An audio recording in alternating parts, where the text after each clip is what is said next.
the link for the Global infrastructure is crumbling this evening as the Nintenbyte Podcast continues its unprecedented rise. In cities across the globe, fans are rioting. The Pentagon has issued a statement describing the Nintenbyte Podcast network as a pixel-based prophecy. Some say the rise was foretold, others say it's just a really good podcast. We're talking twisted nipples, milk, and a sock puppet who doesn't talk. It's dangerous to go alone. Watch this. Welcome to the Nintenbyte Podcast, bitch. That's right, ladies and gentlemen, you're watching the greatest Nintendo podcast ever! Yeah! Is that a Joy-Con in your pants, or are you just happy to see us?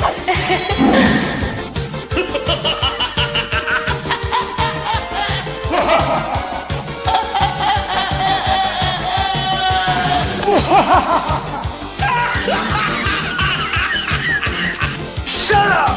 Now feel the power. Everyone, do you feel that? Oh my god, I feel it! I feel it too, Gamer. What is it? It's the power of our podcast. I feel it! This is rad, Nintenbyte. So rad. Power.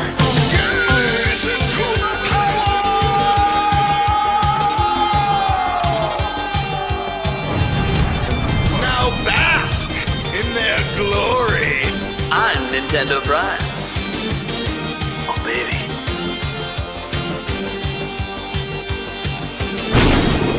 I'm Thunderstash.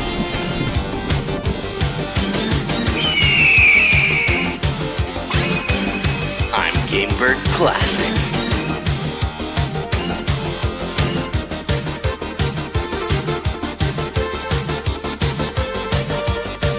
Nintenbyte rules.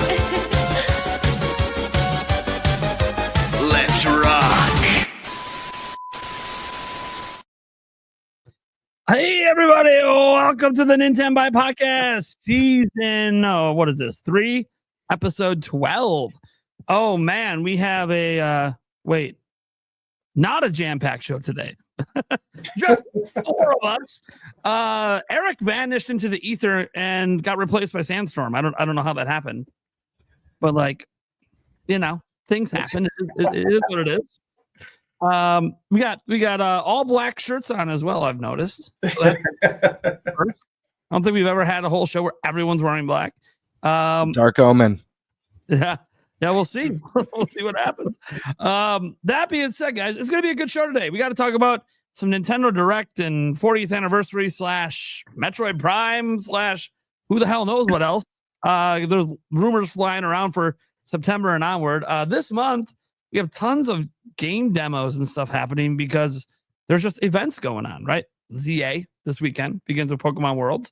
Then we have the Fan Expo in Canada. Then Gamescom. And we're going to talk about Gamescom because they're doing a show, an event, opening night live on the 19th. So we'll be talking about that as well and maybe doing some light predictions for it. Maybe some heavy ones based on what Thunderstash put in the chat. So we might be going super deep on that one, which is fine because that is a huge event. That's basically the closest thing to E3 because it's always called E3 of Europe. Well, E3 doesn't exist. So this is E3. So we'll see what's up with there. And Nintendo's there. So you never know. You never know if they might. I doubt they're participating in opening night live, but we'll see. You never know. We do need at least a release date for something in September, I hope. And obviously PAX West, which the whole Nintenbyte crew will be there. Not this crew, like Eric. He's just not here. But we'll tag team back. We'll be there if you guys want to meet up with us there and playing demos. The emails are rolling in right now for all sorts of demos and fun stuff. I've even been contacted by Nintendo. Happy about that one. I don't know if I'm actually going to get to do a private demo, but that's okay. I heard the demos are going to be the same privately as they are publicly. So it's just like a private play session, basically. Skip the line kind of thing. It doesn't matter, guys. The Nintendo booth, I'm going to be doing, like, I'm going to play those demos like 7 times. I'm going to be going in circles. It's just how it is, because that's what that's what my channel's all about. That said, there's some big third-party games as well at some of the other booths. I know, what is it? Capcom Stash was one, had some really big ones. Yep, Capcom. So I'll definitely be going there. If you guys want to know in general for any of our hands-on stuff, Thunderstash is going to be doing like all the game impressions, because that's what his channel does, right? He does impressions reviews. My channel, I'll probably have some impressions, but only of things coming to like Switch 2. Maybe like Switch, if like it's a really cool indie game I really want to talk about. But you guys know I don't do a ton of impressions, but I do like to do some for these events when they're bigger games. And you guys seem to like when I do that. I believe Gamer, I don't know. I can't remember what you were going to do. I think you need to talk about a behind the scenes vlog. Yeah, I want to do some game impressions as well. Probably not as many as Stash, but there's definitely going to be some key stuff that I'm going to want to cover, especially if we get to play some of these big Nintendo games, like, I don't know, maybe Hyrule Warriors. So, like, obviously, I'm definitely going to be covering that sort of stuff. There also might be some indies as I start to bleed more into my content, into, you know, covering specific games. I might cover some of the indies that we see there. But yes, I do want to do kind of a Nintenbyte podcast behind the scenes. It's our first trip, guys. Hanging out. So covering the magic that happens at PAX, and maybe a little bit of the mystical nonsense that happens when we leave PAX. Oh, I can't wait. That's probably the best parts of whatever this mystical vlog is, let me tell you. It hasn't even happened yet. I'm already excited. All right, guys, that's cool. So let's go around the room, introduce ourselves quick. Let's start with our guest, aka our co-host tonight, Sam Storm McDowell. How's it going, man? I'm doing great. What's up? It's the guy, the lightning, the fast all-time greatest record, Mr. Sandman. Good night. I am Sam Storm McDowell, if anybody knows Super Punch Out. I know exactly. That was great. I'm doing great. Having a great time. Can't wait for this podcast, because there's so much to talk about, and especially with Gamescom coming. There's Next week onward, as a news channel, I'm excited. Like, it's a very slow week this week because it's the calm before we're about to be just ramrodded for the rest of the month. So, and then supposedly directs in September. So, and there's gonna be a nice little run of news here. It's gonna be fun. Then we got the Game Bird. What's up? Happy to be here. It's another week, baby. We're getting closer and closer to crazy Switch news, closer to PAX. I'm just getting excited. My body's ready. I'm feeling pumped, and I'm ready to talk some games. Yeah, if you're not ready to talk some games, what's wrong? What am I doing here? Yeah, what's wrong? What's wrong? I'm like, Reggie, you're taking too long to talk. Come on, get it out. Thunderstash Gaming's here. Yep, very excited. Very busy week. As always, I was just telling the guys I was working on a review. I had it. This is some of the behind the scenes stuff you guys don't get to hear. I had the review 98% export it, and the whole computer froze. Control, delete, didn't even work. Had to do a 10-second power button hold. So that's what I'll be doing right after the podcast, is re-exporting that and picking up where I left off. Fun stuff. Yeah, so I'm able to share just a little bit. Nate, Gamebird, they know already. But I'll let you guys know this, but I can't give any other details. Nintendo did reach out to me, which is awesome. It was about PAX, and it is about a meeting. Let's just say a meeting with them. And now, Nate, did they reach out to you as well? Yeah. So then they did, but they're not inviting me to play. They want to know if I was going to be there. I said yes. Okay. And then they said, stay tuned. We're going to email you sometime in the next week or so about what demos they're going to have. But they didn't invite me to a play session. So I don't really know what's happening there. And so I also reached out to my other contact I have through their PR company to see, like, hey, Is it like why are they even talking to me if I'm not being invited? Okay. So I don't know. It's I whatever. was curious. Maybe they just Well, wanted to know I was going to be there because I bring attention to their booth or something. I have no idea. I think my invite may have been lost in the mail, or I'm not sure. I'm gonna have to reach out and see. Yeah. Well, what I was gonna You're best friends with Doug, so you're just That's true. grandfathered in. You're grandfathered in. yeah, you guys are really close. I don't even want to talk about how close you guys are. But no, the email did say I'm allowed to share this. I'm not allowed to like obviously share any other details after that. Yeah. But it was for me and my colleagues who will be helping. So I presume we'll be good to go. Yeah. I'll be getting further details shortly. So Yeah, that's why I wasn't as worried if I don't get a full invite to the back. 'Cause my Stash has one, so and from what I'm understand, they are going to be the same games as are on the floor. But again, you get this unique opportunity where you're skipping the lines. Sometimes they just take you into the booth area. Sometimes they have a private area, and Nintendo does have 2 booths, so one of them could be the private area. it is. Yeah, one of the business areas. So, yeah, it'll be a good time because sometimes, and I don't know, we don't know because we're not there and the details aren't shared yet, and at least not with me. But I know from experience with doing this in the past with Nintendo at E3, sometimes they let you use capture equipment and get direct feed footage because they're treating you like media. Sometimes. Well, I was going to say that was also in the email. I think I'll be able to share that, but Okay. Yeah, yeah. I'm just speaking from my experience in the past. I don't have the email, so yeah, which is great for all of us because Yep. I'll capture it and we can all use it. yeah, you just Obviously. want to use the footage, and then I can combine it also with show floor footage of playing, and it'll be cool. Yeah.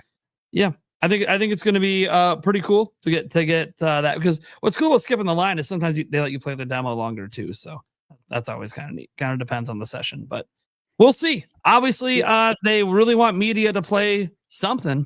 One of these demos really matters to them a lot.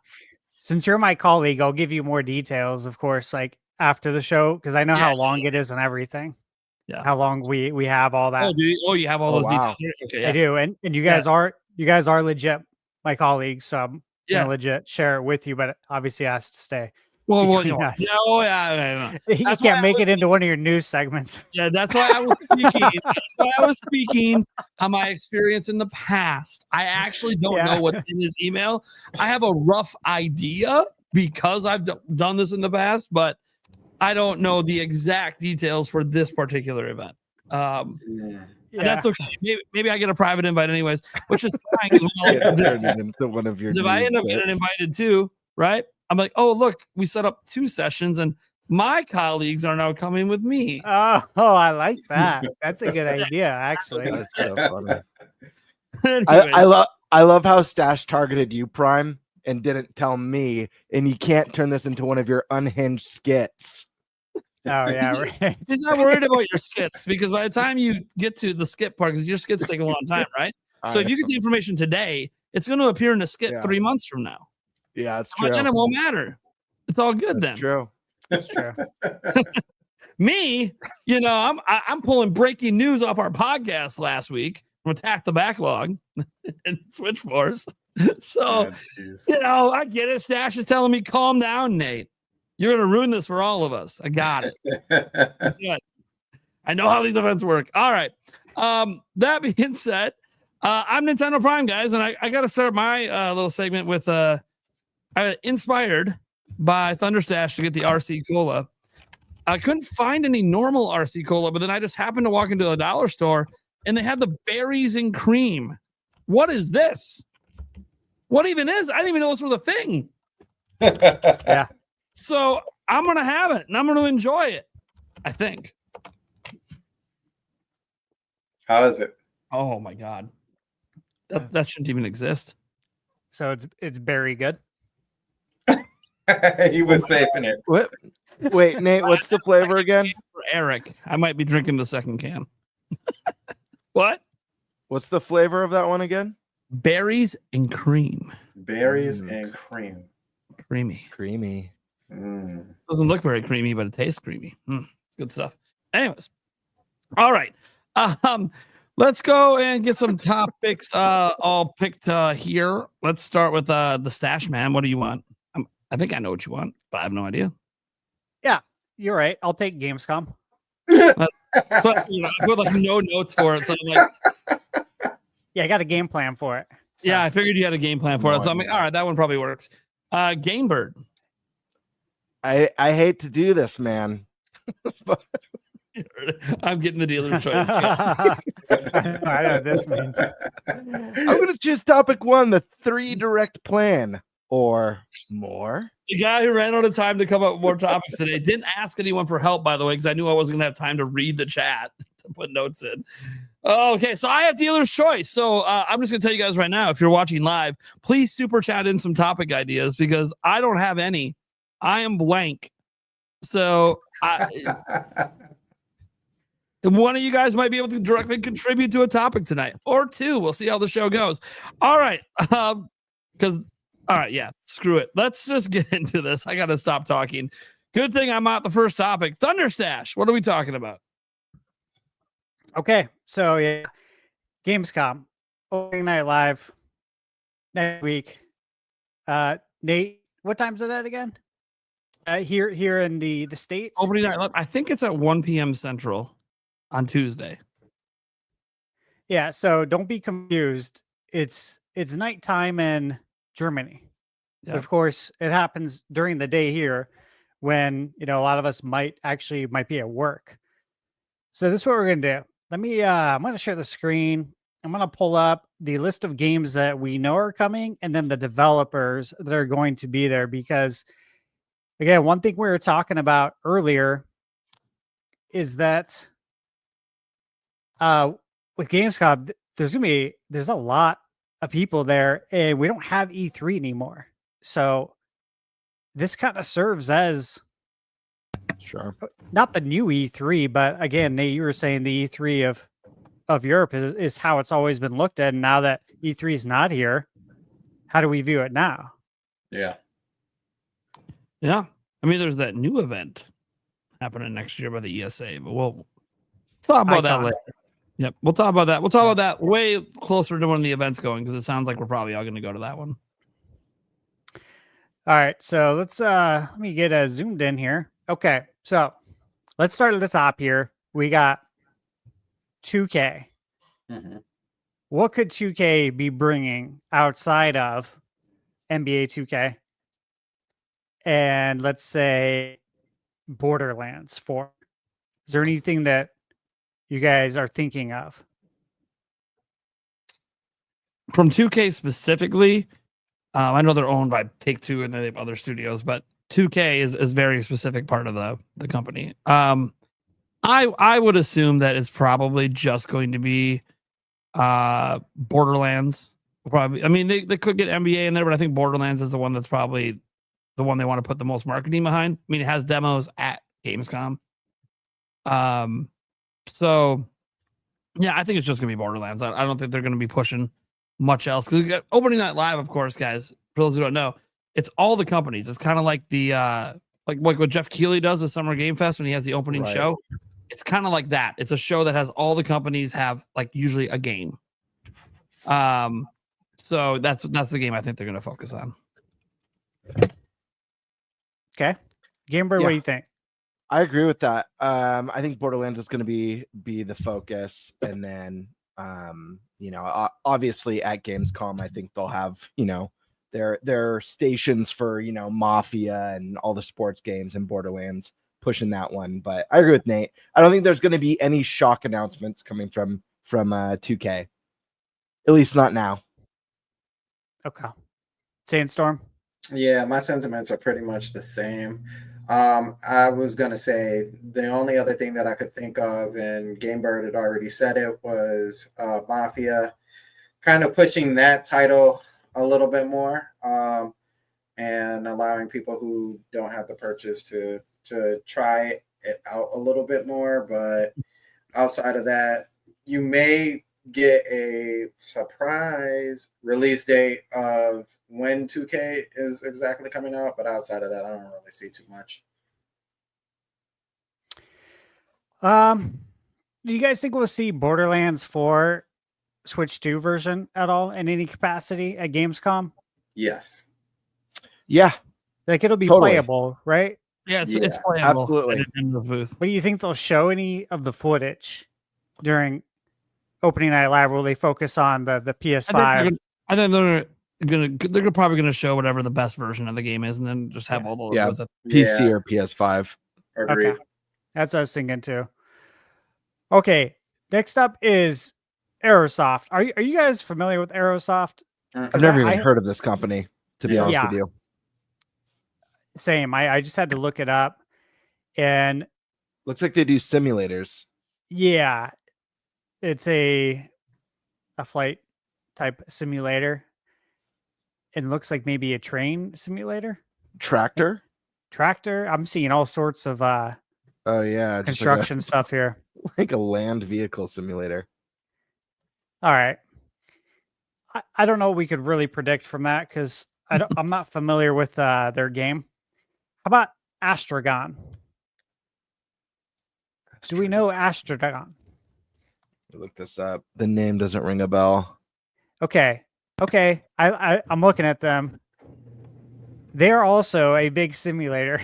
I was just gonna say they look like they do simulator stuff too. I think they Interesting. do a lot. They have firefighting simulator Ignite, which I think I recently got an email about that.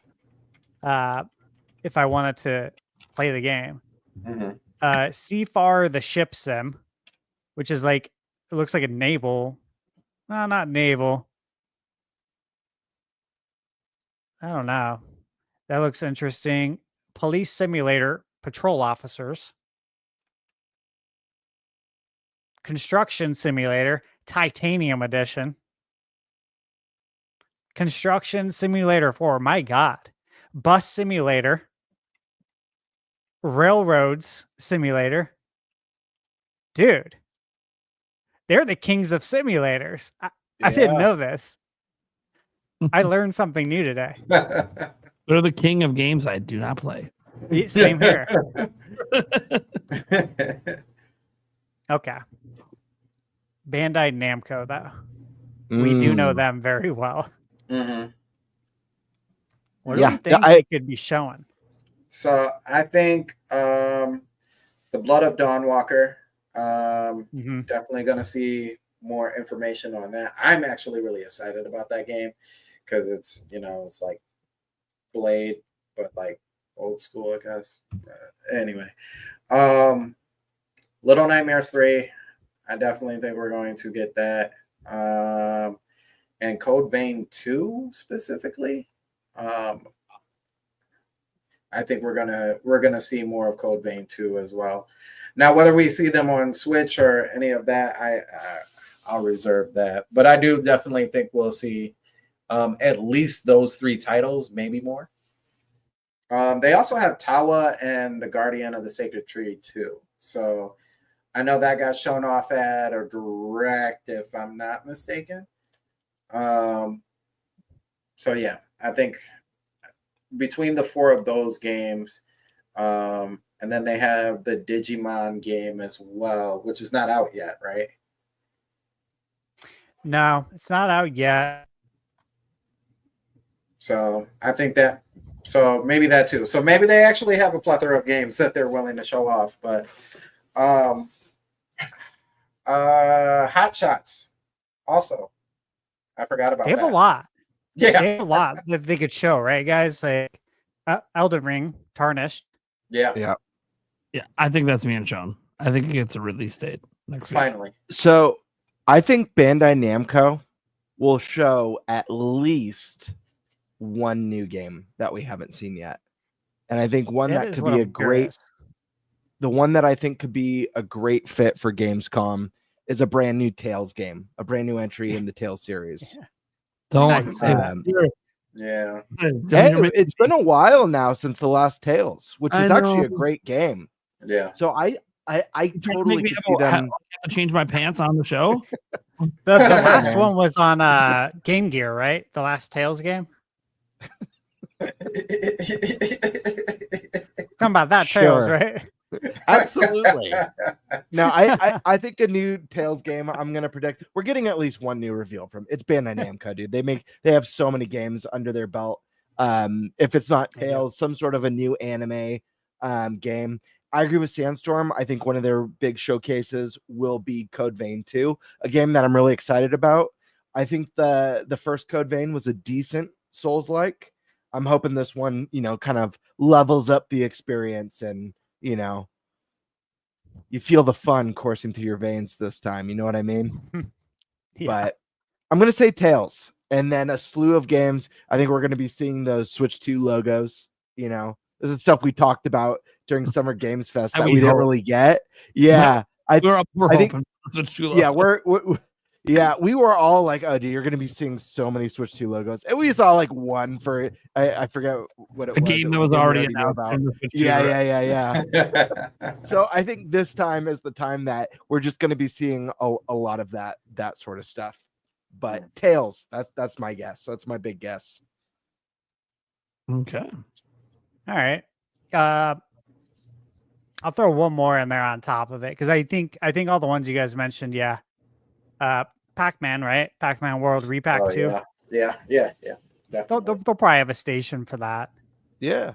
Has I don't know if anyone there's played that anything game else. before?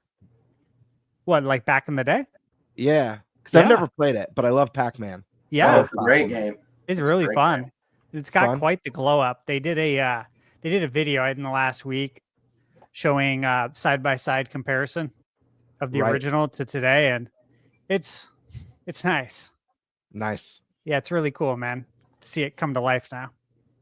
Oh yeah. Okay. Next up we have Bethesda, man. Like sky's the limit, right? Because there's so many great Bethesda titles that came out on PS4 and Xbox One that could be ported over to Switch 2. So what do we think we could possibly see there? Easy. Elder Scrolls 6, baby. I'm kidding. I'm totally I was like, you kidding. think it's We're not finally sticking- time? I could see that at opening night live. Next gen. but I Next don't- gen. We see Elder Scrolls 6 The next thing is, gen. here's the thing: they're targeting Elder Scrolls to come out next year. Like that is what they have publicly put out there. They want it to be 2026. So Not it's like happening. if it, No but if way. it is, they got to show it here. Yeah. I mean, they don't have to. They could wait and do it at the Game Awards. I guess that would be Game a really, Awards is a better fit. I really think. big get for Jeff Keighley. Would probably Yeah. be six Yeah. there. I can see him now. We have a live. However, a real prediction from me though is Outer Worlds 2, Switch 2, coming to Switch 2. Do you think they'll give us a more Doom proper DLC. version of Outer Worlds 1 on Switch No. to help Part 2 sell better?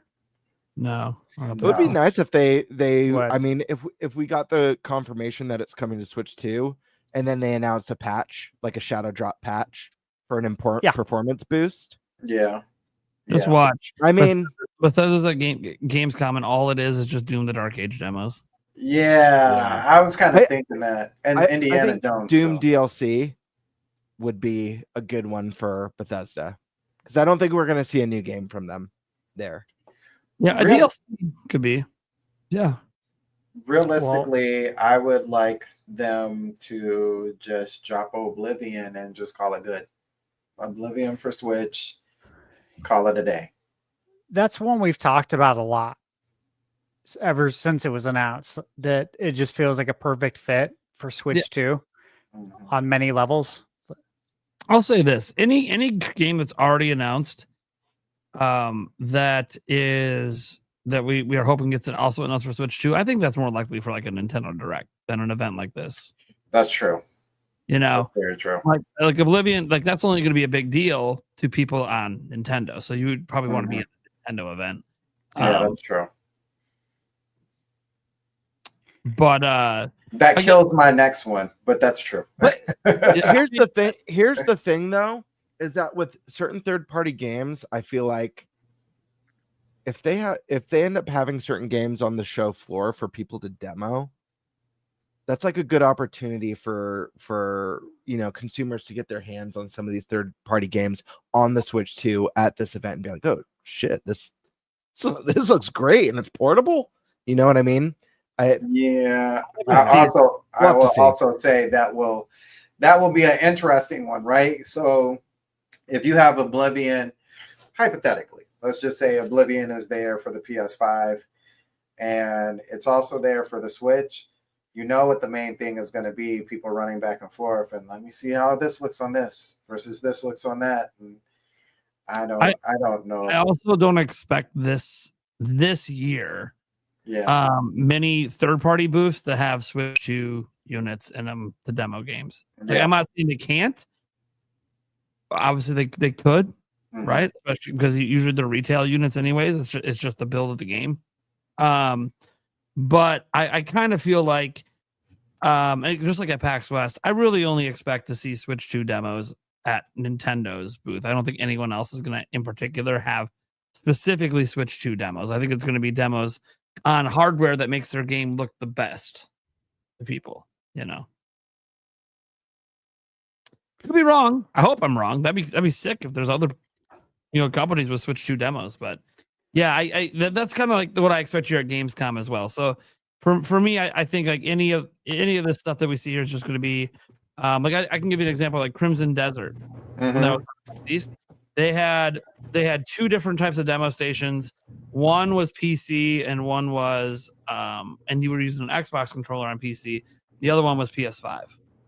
So they didn't show, in the Xbox version or anything like that. So companies just like to show things in their best light at a lot of these events. Yeah. Except for Nintendo. They only have the one system. So come to our booth and play the games here. Do we think Indiana Jones Giants DLC? Oh, that's possible.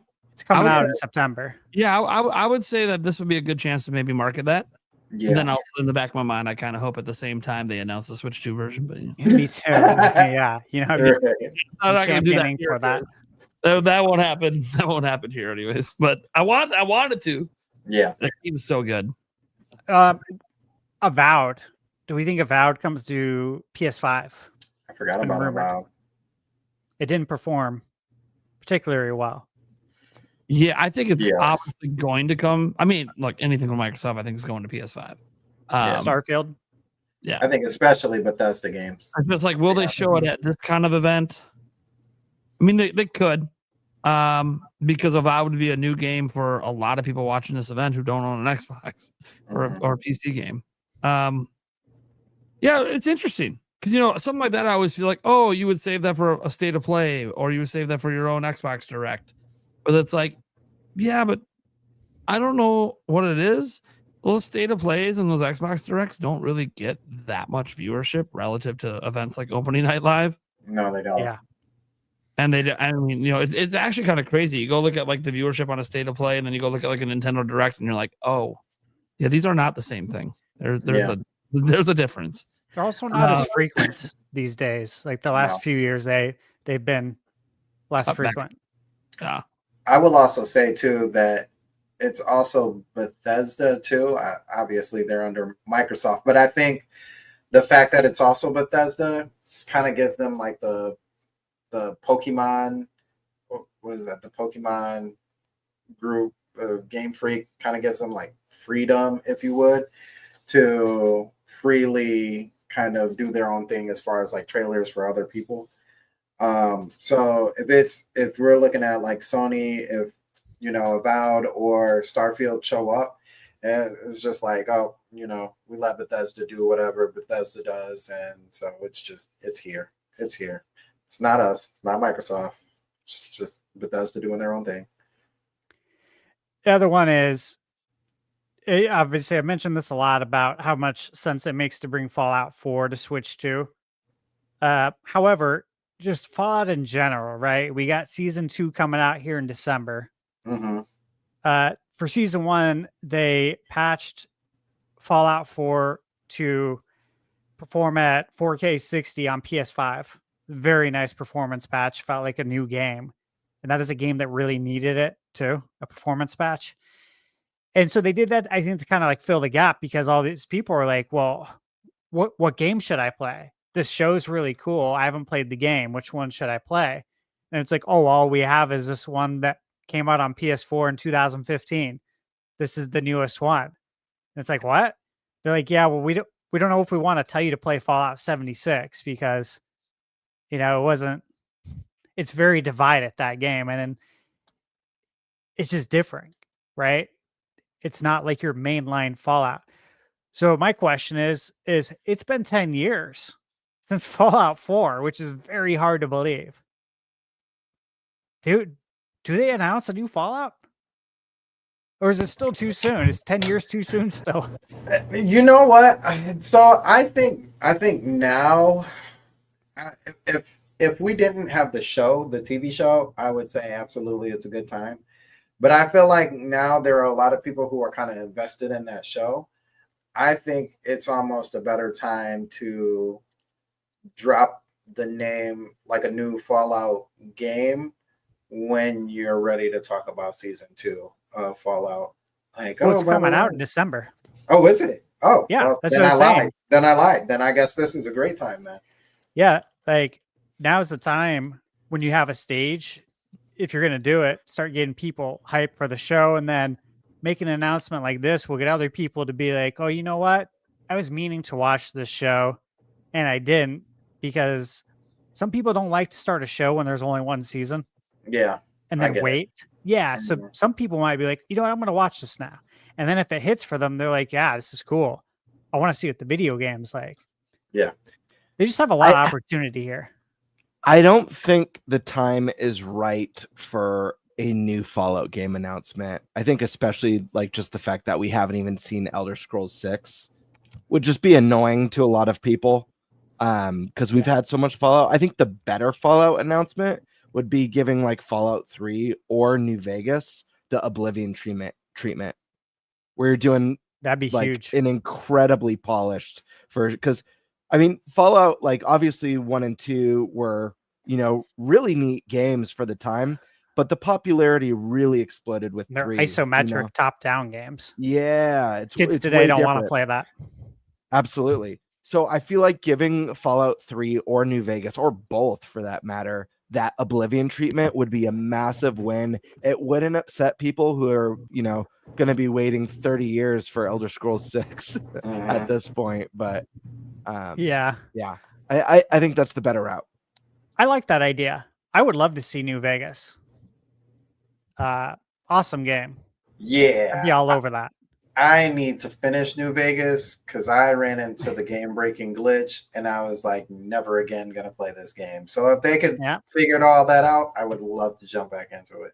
That's part of Bethesda games right there. The bugs. Great games. Definitely a lot of bugs, but great games. All right. How about Blizzard? Now this one, okay. I have to say, a lot of my wishful thinking does come on the side of Switch 2. I need Diablo 4 to be on the Switch 2. Same. I spent the last month and a half feverishly trying to not play that game, and last night I was just like, you know what? Let me just check it. And check-in turned into playing all night, and I was like, this is why I don't check in this game. So I need it to be in handheld form factor so I can at least lay in the bed while I play the game. But I also think it's I mean, we had Diablo 3, right, for the original Switch. So it only makes sense that game comes over. If you're and if I'm not mistaken, Diablo 2 is on there too, right? The remastered or whatever they did. Yeah. So it would only make sense on my Switch. It would only make sense just like Doom. You know, like Doom, which again, that's another one, right? Yeah. We missed that one for Bethesda, but yeah, Doom, we've talked about that a ton. It's like all the Doom games are on Switch. And Diablo, like I have all the Diablo games, right, on Switch. They're all there. but with mouse Joy-Con, right? I think that'd be money. Absolutely. I also would say too, and this one is actually more wishful thinking than anything, but the only other game that I know that Blizzard has in their stash that, all puns intended, has not made it to consoles in any kind of way is World of Warcraft. And by default, you have mouse controls to be able to play that game. Yeah. So that's a good point. Never thought about WoW making it to Switch too. But yeah, when you bring that up, the mouse Joy-Cons, it's like, yeah, right. That would be the opportunity right there to have it on the go. Yeah. Oof. That's interesting. Tyler Quill in my chat, T Quill, he mentioned that again, there was even a Switch 1 themed Diablo bundle. And it's like, yeah, I forgot about that. There was. Mm-hmm. So like Diablo is a big deal, right? Yeah. Like how Monster Hunter got the 3DS, right? Back in the day. It's where I played most of Diablo 3 was on my Switch. And I had both versions, PC and the Switch. And I chose to play the Switch version the most. A big part of that was just like couch co-op, having my buddy over who also has the game. Just made for dude. We used to put on like video game podcasts or like even like presentations and play Diablo 3 and watch and just chat. Fantastic time. I don't think we're gonna see Diablo, announced for Switch at Gamescom. I feel like D4 on Switch 2 is a big deal, and I do feel like that would be more of a Nintendo Direct. I don't know that we see anything Blizzard announced for Switch 2 at this, to be honest with you. What I would like to say, I'll give a wild card prediction. This won't happen in a million years, but Gamebird would love to see it. Let's have Blizzard pull a Metroid Dread scenario where they announce that the once thought dead StarCraft Ghost is finally coming, and it's coming to Switch 2. Let's do that. Let's bring back StarCraft Ghost. That's funny. See, I thought you were going to go somewhere else with it. Oh, okay. I thought you were going to go. Do you know where I'm going? No, StarCraft 3? StarCraft 64. Oh, snap. With the mouse Joy-Con on controls. NSO. I mean, hey, we already know they can retroactively go back and add the mouse Joy-Con controls. They did it, of course, with Mario Paint. I forget, was StarCraft 64 compatible with the N64 mouse? That I don't know. I'm not sure. But I'd love to see, honestly, I'd love to see StarCraft 1 and 2. I love those games. Fantastic story and just great RTS games. 2, I used to play with my buddy, the multiplayer. So much fun. Leveling up whatever hero you choose, good or bad, and just hours and hours of fun. Those would be awesome on Switch 2 with the mouse controls. I like that. But also bring back Ghost, please. The only other options I think right now is Diablo, right? They're supposed to get an expansion. And Blizzard has their arcade collection that's already on Switch. I don't think we're going to get a new Lost Vikings anytime soon. Or a rock and roll racing. As much as I'd like to see that. Dude, how wild would a new Lost Vikings be? Either of those titles would be crazy, right? Yeah. Okay. Capcom. They're going to be busy. Yeah, I don't think we see anything new from Capcom because they've got a full plate right now. I think. Was that? I was going to say I think they dropped another character, but. Yeah, I could see a character drop, but I just mean I don't think we're going to see a new game that we haven't seen before. They've got a lot on their plate. I think it's too soon to see Okami. When we got that tease at the Game Awards last year, it was now in development. So even based on that teaser trailer, it felt like just very, very early. So I don't think we see Okami yet. Maybe Game Awards the earliest. The big focus is going to be on Resident Evil 9 and Onimusha. And Primal. Pragmata. Thank you. Primal Rage. Do you think we could see Monster Hunter World DLC? World or Oh, sorry. Oh, Whatever. Wilds. Wilds. Wild. Right. I want to see Um, World on Switch. I don't too. think so. Yeah, I'm gonna say yes. Just because I feel like almost all of the Monster Hunter games at this point have some sort of DLC. So I feel like they're gonna give it some sort of attention. It's been going on sale recently. I saw Best Yeah. Buy had the Steelbook edition that was $74.99.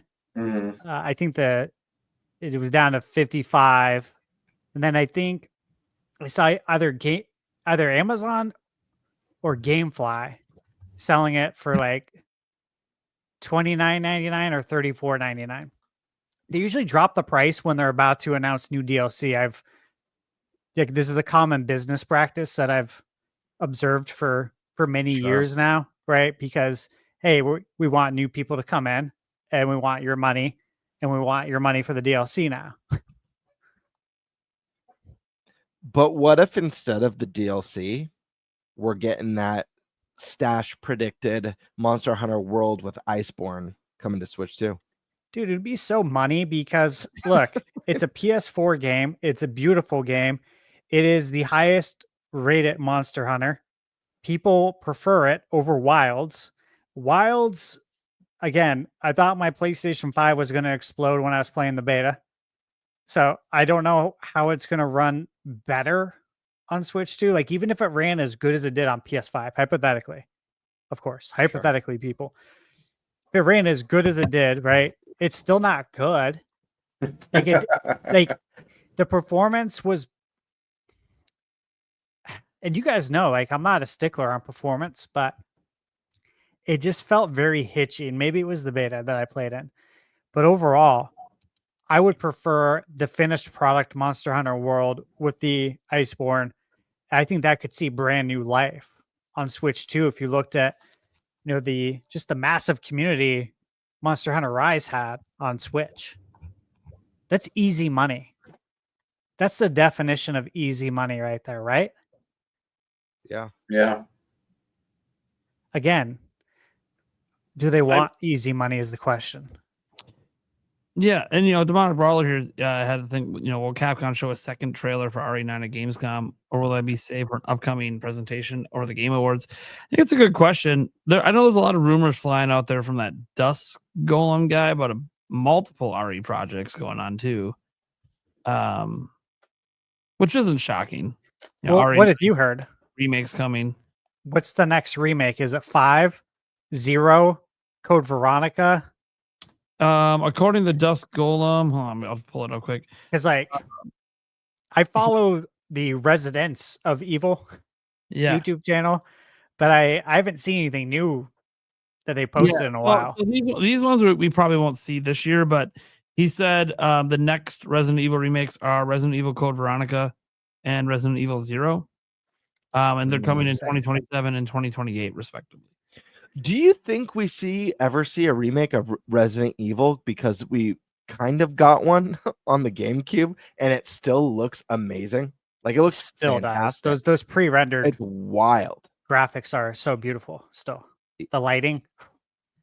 Yeah, I don't know that we need one. I mean, dude, it would be so rad to go back to the mansion on modern hardware, Updated controls. New modern, updated controls. Which I know is going to divide people already because it already did with that remake. As far as taking away, you have the people who are purists. Yeah, that want the tank controls. Really, what they should do is just leave them in, right? Yeah. Like, let people drive the tank if they want, so to speak, right? Yeah. Just don't make it the default, because modern audiences will. They won't even try to learn it. They'll just go straight to Twitter to complain about it. It'd be pretty ugly. That's exciting though. I love Resident Evil. I love it so much. Same. Yeah. To be great to see. I mean, obviously they're going to continue with the remakes, and I know we've all talked about it, that we expect all the Resident Evils to come Switch too. Yeah. I think at the very least from Capcom, I don't think we'll see any new again. I don't think we're going to see any brand new games from Capcom at Gamescom. I think they've got a lot going on right now. I think they're going to be really highlighting the stuff they have. I think a gameplay centered trailer makes sense for Gamescom. I know that they're going to have the game playable at the show, so show some new gameplay. What about right Mega move. Man? Mega Man. Oh, come on. Holy shit! It's been a long time, dude. Dude, wait, the super fighting robot Mega Man? Yeah, that one. Man. Oh shit, dude! They Don't tease me.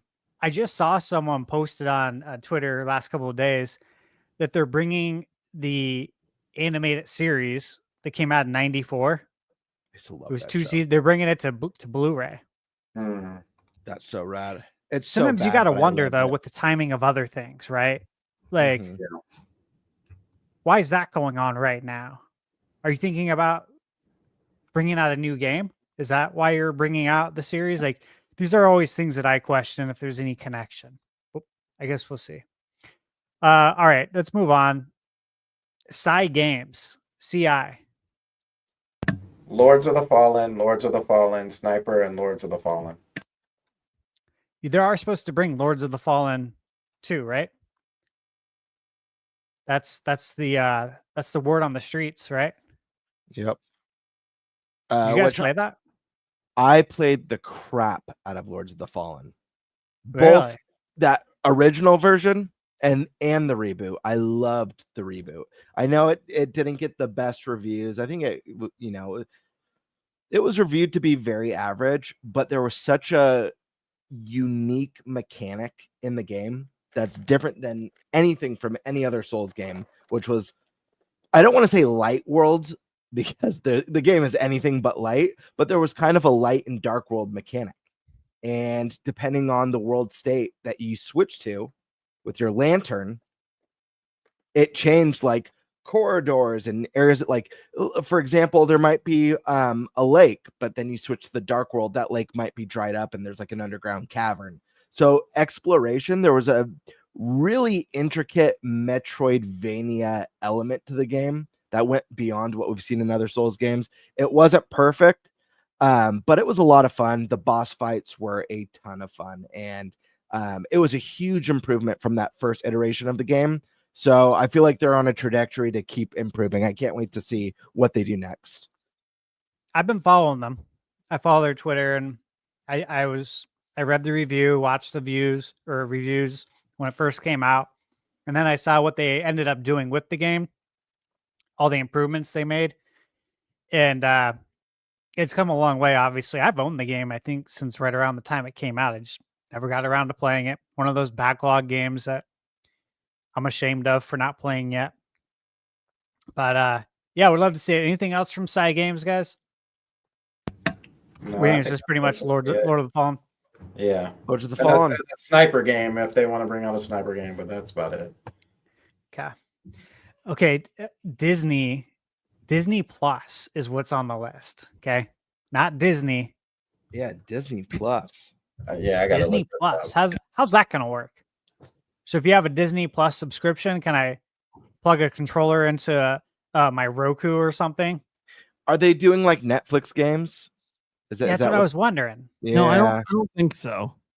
I think I don't know anything, but I think that they are here because they have maybe a show or something that's tied into a game. So you're saying we might get a new DuckTales? Maybe, but I think they're just to advertise some sort of show or movie they're working on that's based on a game. And what if that's why they're there? What if Warren Spector comes out and announces Epic Mickey 3? I don't think he works there anymore, so I don't think that's even possible. I think they just hired him. I don't. Did he they actually hire him back? No, I think they just did. Like, he actually work at Disney, or did they bring him in to make Epic Mickey? So, really quick, guys, I want to jump back to Capcom because someone in the comments, Any Games Necessary, this is someone I actually know, they're saying that there's speculation that Pragmata is secretly a Mega Man game. And obviously it's rumor, but there's tons of hints towards it with no official Holy confirmation. crap! I haven't thought about that. I haven't heard that, Interesting. but I could see. People have been pointing out a lot of weird coincidences and hints at it. That would That'd be be sick if that's what it is. Speaking of Warren Spector, now he's a studio director at Other Side Entertainment. He's working on System Shock 3. He's not doing anything with Disney right now. Okay, that's cool though. That should be fun. If they make a game based off any of the like Star Wars shows, like in Lego form or anything like that, would it count as Disney Plus? Maybe. I have no idea. To be honest, we're all guessing. This is all just prediction. We don't know. Dude, everything we said today, literally, none of these games might be there. None of this stuff might be there. For whatever reason, I don't know if it's just that Gamescom tends to be less interesting for me each year. I have like of all the annual showcases, Gamescom is the one where like I can't think of a specific year that really stands out to me as like, wow, what a show. Yeah, the only reason I'm looking forward to the show, to be honest, is the two big third-party games that are on Switch 2 that don't have release dates yet could be here with release dates because they're also going to other platforms, so it would make sense to be here. And then Nintendo is participating with a booth. Doesn't mean they're going to participate in Open Night Live, but there is that option that maybe they choose to reveal a September release date for something here. Sure. That they think they want extra marketing outside of themselves. Elden Ring.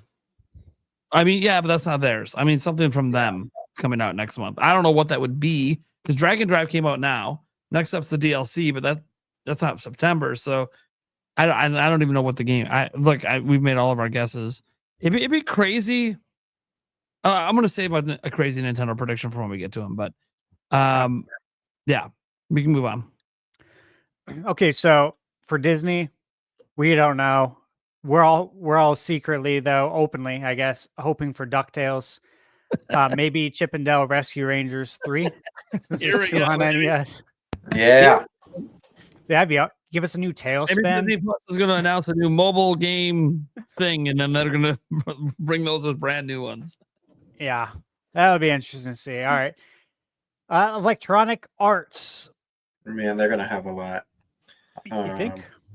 Yeah, so I think they're gonna show off their sports games. So FC, NHL, Madden's already out, so no need to do that. Battlefield 6 just had a demo or test fire or whatever. So I feel like that's gonna get shown. Plants vs. Zombies is going, I think it's going to be there. And then these last two games are like wishful thinking. So I'm hoping that they show up. One is more likely than the other, in my opinion. NCAA. I'm going to throw that out there too. But Star Wars Zero Company. Yeah. I think that's wishful thinking, but I do think that we may see more of it.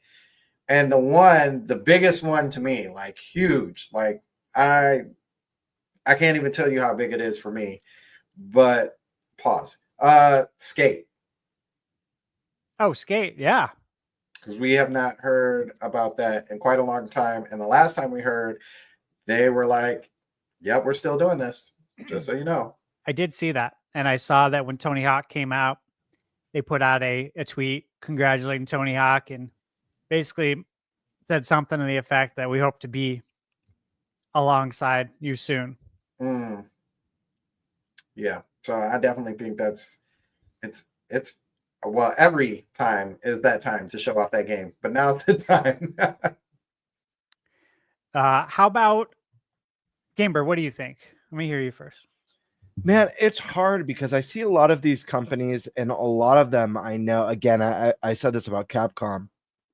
A lot of them have like full plates right now. So part of me wants to, every time we go to one of these big third-party companies, go like, oh, like they'll announce A, B, and C for Switch 2. But it's hard because Nintendo likes to save some of those goodies for the directs. Yep. So it's a weird balancing act. I feel like for EA, like automatically Dragon Age Veilguard comes to mind. This is one I thought we'd see right away on Switch 2. It's a game that's really struggled in the sales. I mean, this game was Majorly discounted so fast. This game went through development hell. It started as a games of service. They lost their director multiple times. Anything that could go wrong with a game development happened to this game. It did. And seems like some elements of the game are really phenomenal. Other elements of the game seem very undercooked. But this is one where it's like, this is a series that I care about. I love the Dragon Age series, especially 1, 2, and 3. So I'd like to see this game land on Switch 2, give it a little bit more of a revenue stream. I don't think it'll happen. Dude, I also think the Mass Effect collection. That needs to happen. Yeah. On Switch 2. So, I mean, it's easy money if you want to make money. And EA, we know EA is all about making money more than any. They love money. EA and 2K. Dude, do you guys remember when Kings EA of was microtransactions? Do you remember when like EA, it was like 6 years in a row, was voted the worst company in the world? Like 6 years. They almost hit like a 10-year streak. I just remember I missed their two slogans, EA big and EA challenge everything. Oh, you heard that? You know you were in for a good game. Nate. So for this particular event, I just kind of think if they show anything or have anything, I think it should be two things. Sure. It'll be EA Sports FC 26. Hello, they're in Germany, they're in Europe, they're in the heart of people love that shit. Yeah. And Battlefield 6, obviously, comes out in October. That's like their next really, really big AAA game. And they got to put all the marketing behind it. And they've been doing all these open betas lately. There's another one this weekend. Everyone seems to be, there's a lot of positivity coming out of this beta. And that's strange for an EA game. Usually it's the opposite. I saw that quote by the former EA, what was it, CEO? Oh, what was it? Saying they're going to stomp Call of Duty, and that was like the goal. Yeah. No, it wasn't the goal. He said he doesn't work for him anymore. It's the former one, and he had a very bold quote saying that Battlefield's going to stomp them, and that our game is going to make them be better now, and that their campaign has been watered down for years. And he just kind of like went in. I'm like, interesting. Where have you guys been? I just know the people that have played the beta are like, dude, they're even shocked. They're even shocked that like EA actually looks like they finally got their shit together and made a great Battlefield game. So Call of Duty has been kind of coasting because they haven't had any real competition. Yep. We see it all the time. Madden, NBA 2K, they coast, no competition. Sucks. But yeah, I think those are the two games they realistically have here. There's a lot of like EA games I wouldn't mind getting announced for Switch 2. Like I know Gamer talked about, the Dragon Age. I kind of think they're done with the Dragon Age. It did so bad. I think they're just moving on. I think everything got canceled for the future of that game. That's so frustrating to me that they've made such a big mistake. It's been such a long time since those first games. The fact that and it's funny, I've with my buddy, we're both big Dragon Age fans since the first game. I remember being so hyped for that first one. Such great storytelling, and man, just the potential for the series, the fact that they didn't go back and do some sort of a legacy collection, remastering the first Did you read two that games. quote? Yes, but I was talking about this way before. This is when Veilguard was about to come out, and just like chatting about like, why haven't we gotten remasters of the first two games is beyond me. And with the popularity of Baldur's Gate 2, I think that I don't think you can hold that against Veilguard, but I think it does suck in hindsight that they shifted away from that more like D&D style gameplay that's getting super popular. That Origins, that game crushed that. Yeah, but I mean, I get why. Like Inquisition really blew up for them and did really big Yeah, numbers. I get why but there was still the option. There Like was it still the still option, had, yeah, you could still do that more tactile. especially if you guys combat. didn't know that you only played on console. If you go on PC, there was like a setting you could change that made it actually feel a lot more like Origins. What's interesting about the reason that I'm really low on anything BioWare is after Veilguard came out and tanked so bad, like more than half the team was laid off. Yep. Yeah. So they have less than 100 employees. Like I just don't see anything from them coming to Switch 2 at this point. Like basically, I'm not saying they can't make a game. Obviously, Expedition 33 is made with 30 people, right? So like they could be working on something, but I don't know if it's just gonna be like remakes and remasters for a while. Like it's gonna be kind of low key projects, I think, until they can get something that makes good money. It's so sad, man. And like failures from BioWare in a row for sales. Like this whole thing of studios that are like really great at making a certain type of game, and then whether it's publishers or the big suits being like, "No, we want you to make a games of service." The fact that they had Anthem, which was a colossal failure, it's like, why would you even make that when you have a formula that works, and everyone loves it so much? Why would you burn that bridge and then failing at Anthem and then being like, what if the next Dragon Age game is a games of service? God, holy shit, guys! If the next Mass Effect comes out and they're like, third time's the charm, games of service. Oh God! Don't kill another IP, please. I feel like I don't know if Veilguard was. I don't know if that game was make or break for them. If it wasn't Veilguard, this next Mass Effect is going to be make or break for BioWare. I don't think they can't flop another game. They just can't. Close, man.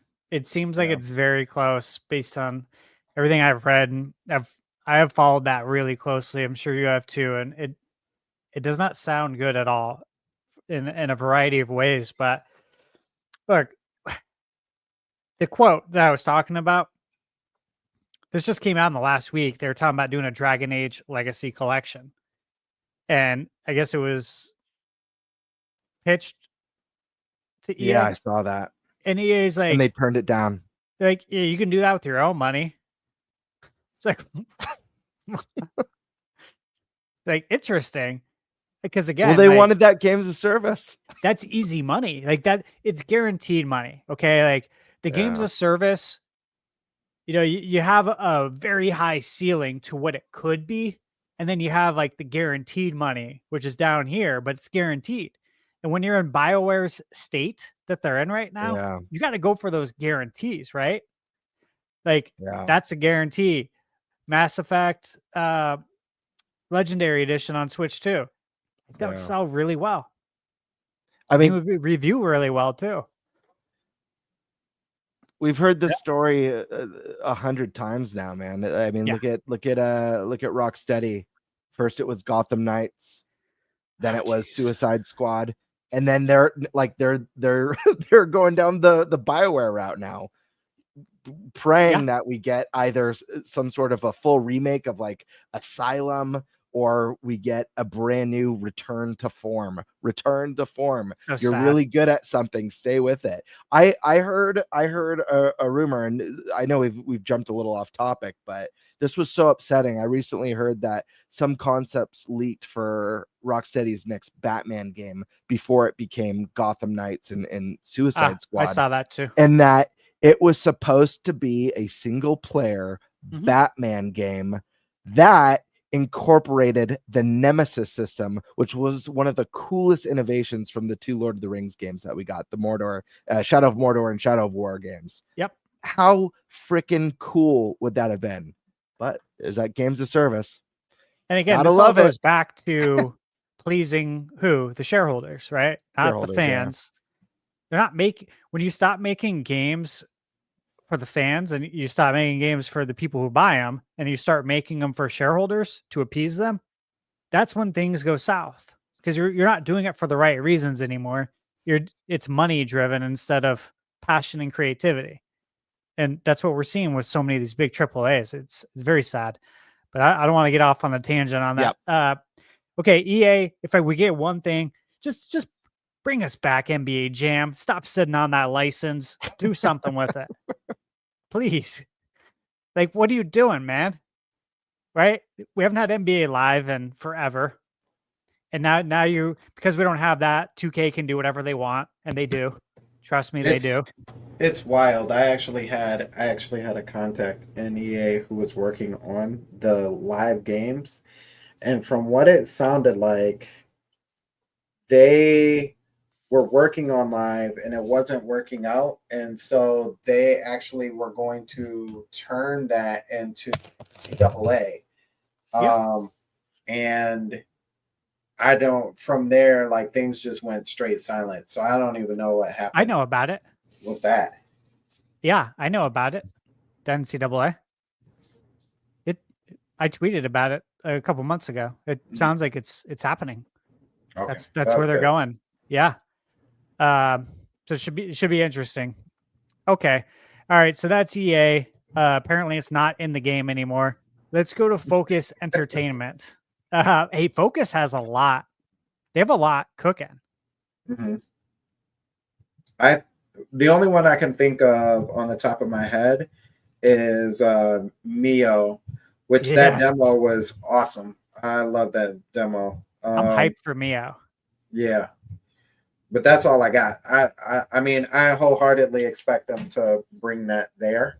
Yeah, it still says 2025. Yeah. The game looked like it was done when I was playing the demo. That's all I can say. What about I know we just got a new update for Warhammer 40K Space Marine 2 recently, I think a couple months ago. And I know that they're most likely also working on the next Space Marine game, which I don't imagine would get shown at Gamescom. I imagine that's a little ways off, but I wouldn't be surprised to see maybe another little update roadmap or new content, maybe some new story content announced for the game. It sold incredibly well, exceeded expectations. I loved it. I'm a big Warhammer fan, both Warhammer Fantasy and 40K. So this is one that I'd like to see there, and I don't think is outside of the realm of possibility. Yeah, I don't think it is either. Bolt Gun did good too, right? Yeah. The Warhammer Bolt. Yeah. That game's awesome, by the way. If you guys like classic Doom, check out Bolt Gun. I bought it physically. I really liked it. Nice. It's so cool. That was a tough one to track down physically too, as you would probably imagine. Game's gorgeous. The Plague Tale games. Have you guys played a Plague Tale? Yep. So awesome. I love those games, and they're working on a Plague Tale Resonance. That's coming out in 2026. So you wonder if maybe that's shown. That is one of their bigger IPs. How about this one? John Carpenter's Toxic Commando. Oh, wow. Do we see that finally? An update? What do you think? That would be nice. I think that'd be pretty cool. I'd be excited for that. It's possible. Toxic Commando and Toxic Crusaders. Yeah. I miss those games so much. Well, Toxic Crusaders is coming out December 4th, I believe. Yep. So we're closing in on that. Are there any other games that you want to focus on here with them? Not that I could think of. You got it. All right. Hey, okay. Next up, Freaks. Getting freaky here. Freaks for You. Do they? They're going to be Freaks for You. I'm not familiar with Freaks. And allow you to play video games. Freaks for You gaming. I got to look this one up. Yeah, because I don't know anything about them either. Be careful looking that up. I will. You might get a search engine return you weren't expecting.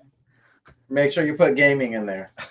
Their slogan, we turn moments into movements. I hope they're not referring to bowel movements or any. That's pretty freaky start. Okay. Sounds like a I'm ready to move on from ball movements to stick fix. the stick fix. Yes. Yeah. This All right.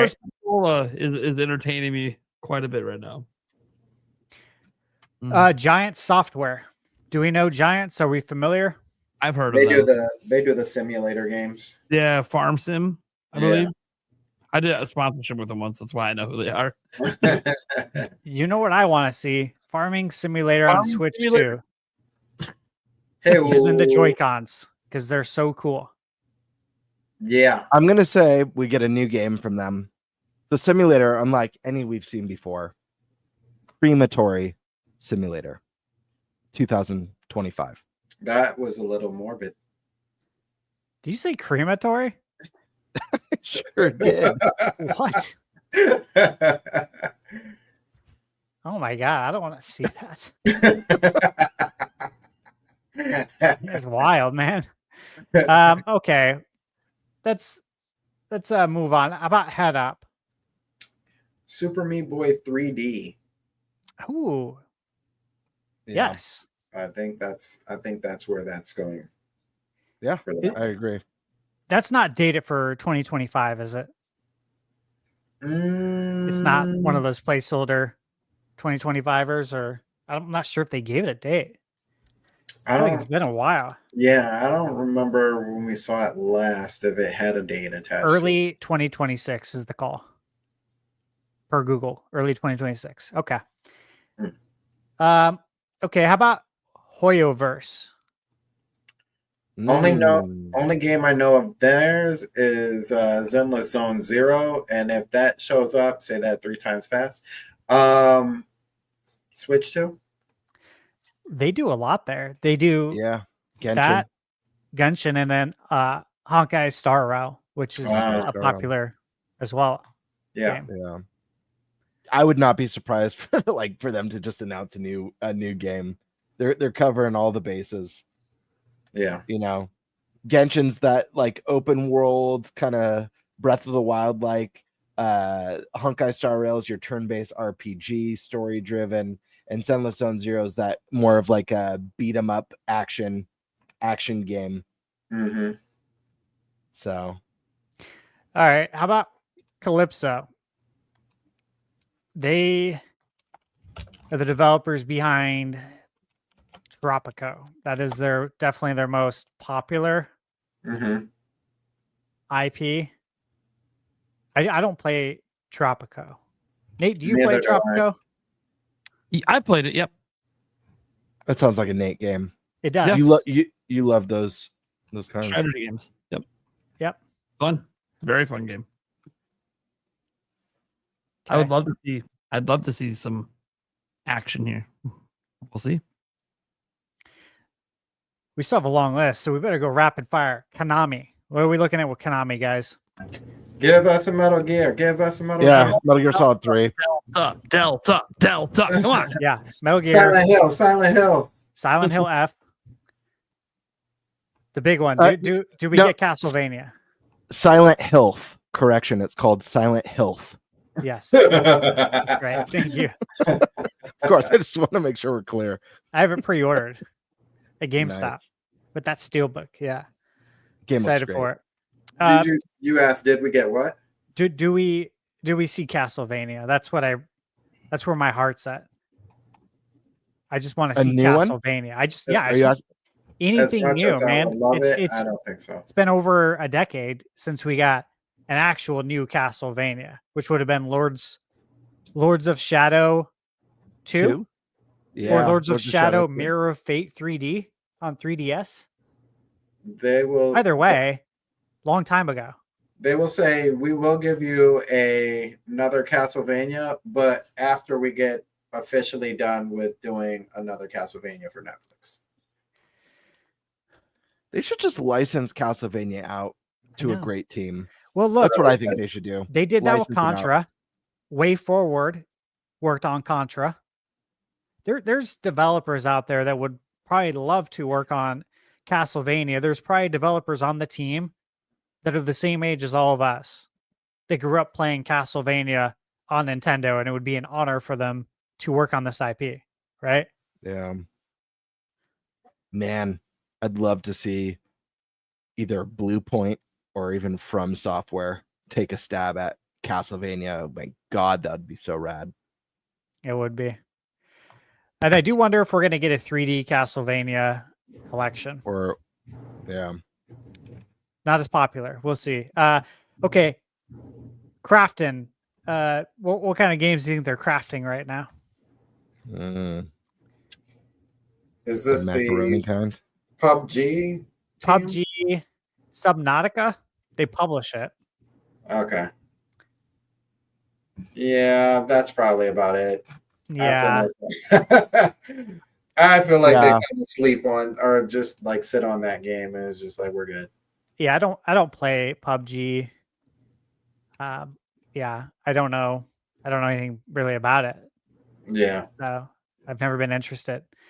Okay, Lego. Everything? Lego's an interesting one. You know what I think would be really cool is for them to make a return to some of like the DC Lego stuff. That whole DC cinematic universe is being rebooted. And so we just got like a Superman movie. They've got plans to do like Batman and Green Lanterns and Justice League eventually. It'd be interesting to see like Lego do some stuff that ties into the James Gunn cinematic universe. But I don't know. What was the last licensed, other than obviously we got that Horizon game, but like cinematic licensed Lego game? I feel like it's been a while. Well, let's see. So Lego Party is announced. Lego Party and Lego Voyagers. Oh, that's right. But the last like licensed one, right, off of a movie. So I guess you could say we had the Lego Star Wars. Right. That was it was like the entire saga, right? Yeah. Yeah, the Skywalker saga. Yeah. That was in 2022. Okay, so it's been a few years. Do they talk about the Horizon stuff? The Horizon? Yeah. Mentioned Horizon. They did Lego Fortnite, Lego. So they had Skywalker in 2022 and then Marvel in 2019. Mm-hmm. So yeah, like you look at it, they're not as frequent as they used to be. It seems like nothing is in the games industry now. Mm-hmm. I think the big thing is that, and obviously this wouldn't be a Gamescom announcement, and I don't foresee this happening anytime soon. But the fact that Nintendo's now licensing out their properties to Lego to make Game Boys and NESs and Super Mario World throwbacks and Great Deku Trees and Animal Crossing, man, getting an exclusive Switch to Lego crossover that's, you know, whether it's a Mario game, a Zelda, whatever, dude, a Zelda dungeon crawler, Lego dungeon crawler would be so fun. That's multiplayer, co-op. Like, I don't know. That would be great. I feel like there's dude, you could Lego anything. They can make a Lego Star Fox game. That would be unlike any other Lego game that we have. That's true. So something I'd love to see. I mean, I think we're getting Pokemon Legos now. Even there's that Pikachu one that was teased. Mm-hmm. I mean, I feel like that's a partnership that's got to happen at some point, right? Or do we not think so? It's a good question. It'd be a good question for Lamb. Oh, here we go. I was just saying it'd be a good question for him. We'll have to ask him next time. All right. Moving on. Level Infinite, which they work on. Yeah. Dune. So So I think there's only two games that I can think of that could probably show. The other one is a little less known, but Exoborn. So both Exoborn and I think Dune, because I think Exoborn is slated for early next year. So I think this is probably a decent time to go ahead and say something, unless you're going to be in like a Sony state of play. Okay. Marvelous. Oh, marvelous. I just tweeted about this earlier. Oh, let's hear it. Oh my goodness. So the one game that like I've been waiting for that has not been like has rarely been talked about is Daemon X Machina 2. I thought you were gonna do. Yeah. Oh my gosh. I'm so excited for that game. And I think I think it's this month, is it not? If it's not this month, it's next month. September 5th. I'm sorry, September. I keep thinking this is September. Off the top of my head, I think that's what it is. So it's close. It's really close. So it needs to get talked about. And so I figured if it's not going to get shown off or talked about here, which I think it wholeheartedly is, then it needs to show up in a direct. And if it's September 5th, I don't know that's enough time to throw in a direct unless, we get a direct super early. And I think it'll be within the first 2 weeks. But yeah, we definitely need some Daemon X Machina too. Yeah. I mean, think that's safe. Go ahead, Dave. I don't know if they'll show it at Opening Night Live, but I guarantee they will have demos on the show floor for Story of Seasons Grand Bazaar. They've been demoing that game for like years. At every, it'll guarantee the demos will be there too. It's kind of bizarre how long it's taken to come out, right? Oh, jeez.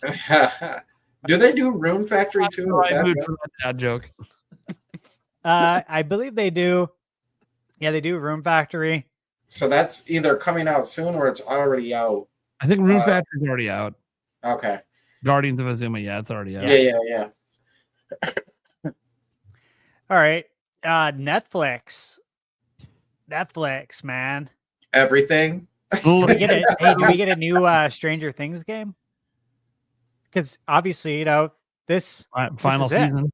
This is it. Yeah. It's coming in 3 parts. What is it? Thanksgiving, Christmas, and New Year's Eve. Yeah. They're literally taking up the 3 biggest holidays. Yeah. They want all your money in the for the premiere. Yeah, it's wild. So it's like, this is a big marketing. 3-4 episodes of it is so weird. Like, I mean, and they're going what, 4 episodes, then like 3 episodes, then the final. Yeah. Which is just wild. Now, if it ends up being really fucking awesome at the greatest season of it ever, it'll be worth it. Mm-hmm. But it's wild to me to see a show like I already don't like when they do it with these shows now, where they'll have like part of it in the fall and then the other half's in the spring. Well, Cobra Kai, and it was very successful. And I hated that. I loved it. Trust me, I did. Yeah, because I think about it all the time. It's done. What are we doing? Why are we delaying it? This is stupid. I know. I know. You're a subscription service, so you're keeping people subscribed. I get it. I actually liked the delay in Cobra Kai because I didn't want to say goodbye. None of us wanted to say goodbye. I held off on watching those final episodes. Yeah. I had binged like the last couple seasons in one sitting. Not proud to say it, but that final release of episodes, I waited like 2 or 3 weeks before I watched, just because I wasn't ready to say goodbye to the characters. My cousin Jim did the same thing flawlessly. Yeah, like I had to ask him every time we text, "Have you watched it yet?" So I know if we can talk about it yet. Yeah, because I watched it as soon as it came out, but very, very special, very special show. But you got to wonder if Netflix is going to do anything with any of their movie IP turn into video games. I mean, all I could think is like, Squid Game, the game, possibly. What else is on Netflix? I really haven't watched lately. So did they? Happy Gilmore 2? Yeah, that is. The One Piece live action has season 2 coming up. Yeah, that's right. Yeah, I wonder if they do some of the anime stuff too, because there's also room for that as well. So like the Gundam, they had it like a Gundam show that I think it was maybe like 6 or 8 episodes that would be easily translatable into a game, if you would. So I think there's plenty in those kind of spaces. But Castlevania, that's on Netflix too. Yeah. That's why I say save it, and just give it to Netflix. Let them work on it. But then again, I don't know if I really trust Netflix with a title like Castlevania. No, I don't. I don't. Definitely not. Any other picks for Netflix? Okay, The Big N. Woo! I mean, we know what they're demoing already, right? Mm-hmm. Like that's already announced. So we know what they're bringing to the show. Mm-hmm. The question for me is always like, okay, that's what you're bringing to the show, but will you participate in Opening Night Live? Will you give them a game? And the fact that we don't have a September game yet, it still kind of opens up, I think, the door a little bit that maybe. Granted, they could just drop it on Nintendo today, but they only did that with Dragon Drive, which obviously they did not put a ton of marketing behind it because I think they knew. They knew probably what the reviews were going to be, and it wasn't, it's a $20 game, right? They weren't expecting this to be like a huge seller for them. So I think it would be crazy. And this, I'm not predicting this for the September game because I have no idea. Maybe there is no September game, and maybe that's why we don't have anything said yet.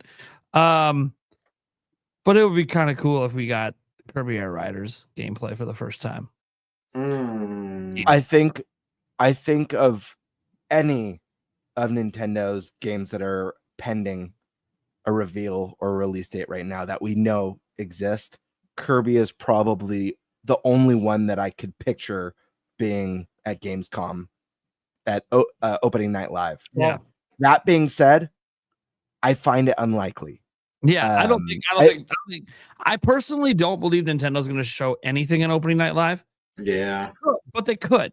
Yeah, they are at Gamescom, so it's not like impossible. They like to do their own events, obviously. Yeah. And it's really only, if you think about the actual third-party events, the only one that tends to sometimes have something Nintendo is the Game Awards. Nintendo sometimes will use that as a springboard to market a game coming early the following year. Yeah. But especially when they tend to be, it seems to always be when they're nominated for a big award, Nintendo tends to have something to show at the show. Yeah. Kind of funny how that works. Well, I also feel like the fact that they didn't have any special announcement for Summer Games Fest, which I feel like is a little bit more, even though Nintendo doesn't have a history there, I feel like it would make more sense, especially coming right off the heels of announcing Switch 2 and the release. I feel like they could have easily done something really cool with having Splatoon. You expected Nintendo to communicate? That was a slap in the face. They have maybe had the worst communication of any company post console launch ever. I swear. Wilbur Forrest Wooster said you could see Splatoon Raiders. That's one that I haven't really given too much thought, because does that come out this year? We don't know yet. They didn't say. Okay. Yeah. I don't think so. I honestly don't think so. I really think, and this is going to be in the next topic, that anything specific to Nintendo is going to be saved for our next topic. But I have a question for all of you. Has Nintendo ever announced a first party game at Gamescom before? Because Gamescom is fuzzy for me. I don't think so. Google's for. Google in response to Kirby, right? About seeing Kirby Air Riders. Remember, like, I already have planned out what I'm going to be playing on the plane, and that is Kirby and the Forgotten Land and the DLC, the Switch 2. So we're getting Kirby on the 28th. Do you really think we'd get Kirby Air Riders right before it? No. I think they'd want to curb Kirby for a little bit, right? Fair. I agree. It'd be a lot of Kirby. It's one of those things where, like, As a Nintendo fan, I wish I could say anytime we talk about these Gamescoms and Summer Games Fest that like, oh, I think Nintendo's gonna bring this, or this one's really likely. It's not like, and again, Nintendo throws curveballs. For all we know, this could be they could throw a massive curveball, and we could all be like, holy shit. I've said this before. The Game Awards is the only place that I expect maybe something to show up. Same. And that's something, as an example, if it is a early 2026 game, I think that's something would end up being the Age of Imprisonment, would be what they throw at the Game Awards. But anyways, that's a future talk. It's future Cart talk. World DLC. Sure. Maybe. Yeah. Maybe. I think Bonanza DLC might be a better announcement. just for the audience. I don't know if anyone there wants to see Mario Kart. All right. Well, we're going to talk more Nintendo in the next. So let's. Paramount Pictures. Now, do we think we're going to get Paramount Plus on Switch 2? Possibly Beverly Hills Cop on Switch 2? No, not Major League, Footloose, The Naked Gun. That's a Paramount Pictures. Footloose. That's funny. 48 Hours with Eddie Murphy and Nick Nolte. We got Airplane. Airplane's a great movie. I think it's obvious. We're just seeing something Sonic. Planes, Trains, and Automobiles Switch 2 edition. I love the pipe dreams. We're seeing something from the Sonic universe. That's all it is. Is Star Trek part of the Paramount stuff? Are they the ones that produce It's either it? Paramount or Peacock. I'm pretty sure it's Paramount. Yeah, I thought it was Paramount. I'm almost positive it's Paramount. You could possibly get something from Star Trek. What if Paramount is working with Rockstar and we get Yellowstone expansion for Red Dead Redemption? It's possible. That would be wild. That would be a wild collaboration. Definitely possible. Yeah, it's about as possible as the flight simulator Pilot Wings collaboration that I keep hoping for. Hey, it's coming. It's coming. Okay, let's move on. Pearl Abyss, that is Crimson Desert. Crimson Desert, yeah. Crimson Desert, yeah. We all know it was delayed to Q1, which fine. Which is fine. Fine. What it really was is that they're more time to announce the Switch 2 version. Yeah, let it cook. We're gonna play it. I think it's at Gamescom. We know it's at PAX. It's at PAX. It'll be my second time playing it. Yep. Roblox. I mean, they're dealing with some stuff right now. We won't even get into on the podcast. So, yeah, we can just get more Roblox. I don't know if they still want to go or how they're going to handle that. It sounds like a PR nightmare. Yeah, Republic of Gamers. Yeah, that's just this is Rock. Rock. They're just gonna have a booth showing off all their like gamer gear and PC parts and stuff. Isn't the ROG Ally X going to be there hands on? Yeah, I was just gonna say I think that's gonna lead with the whole Silk Song stuff, but this is supposed to be this is Xbox's handheld, even though it's not. Like it is and it isn't. We all know the story there. And, they can say it's their main one and their only one, but we know it's not. Like we didn't forget what you originally said. You talk about this because this Gamescom list is obviously, I think these are the companies that have like booths probably. Mm-hmm. Yeah. But like for opening night live, I think Silk Song's release date's going to be in it. Mm-hmm. Team Cherry's not going to have a booth because their demo is with the Xbox and ROG and then with Nintendo. Yeah. So like they're just not going to have a booth because they don't need one. Their game will be demoed, So I just want to throw that out there because like if we go through this list, that game's not going to get brought up, and I actually do expect it to get a release date next week. So did we get the price yet on the Xbox?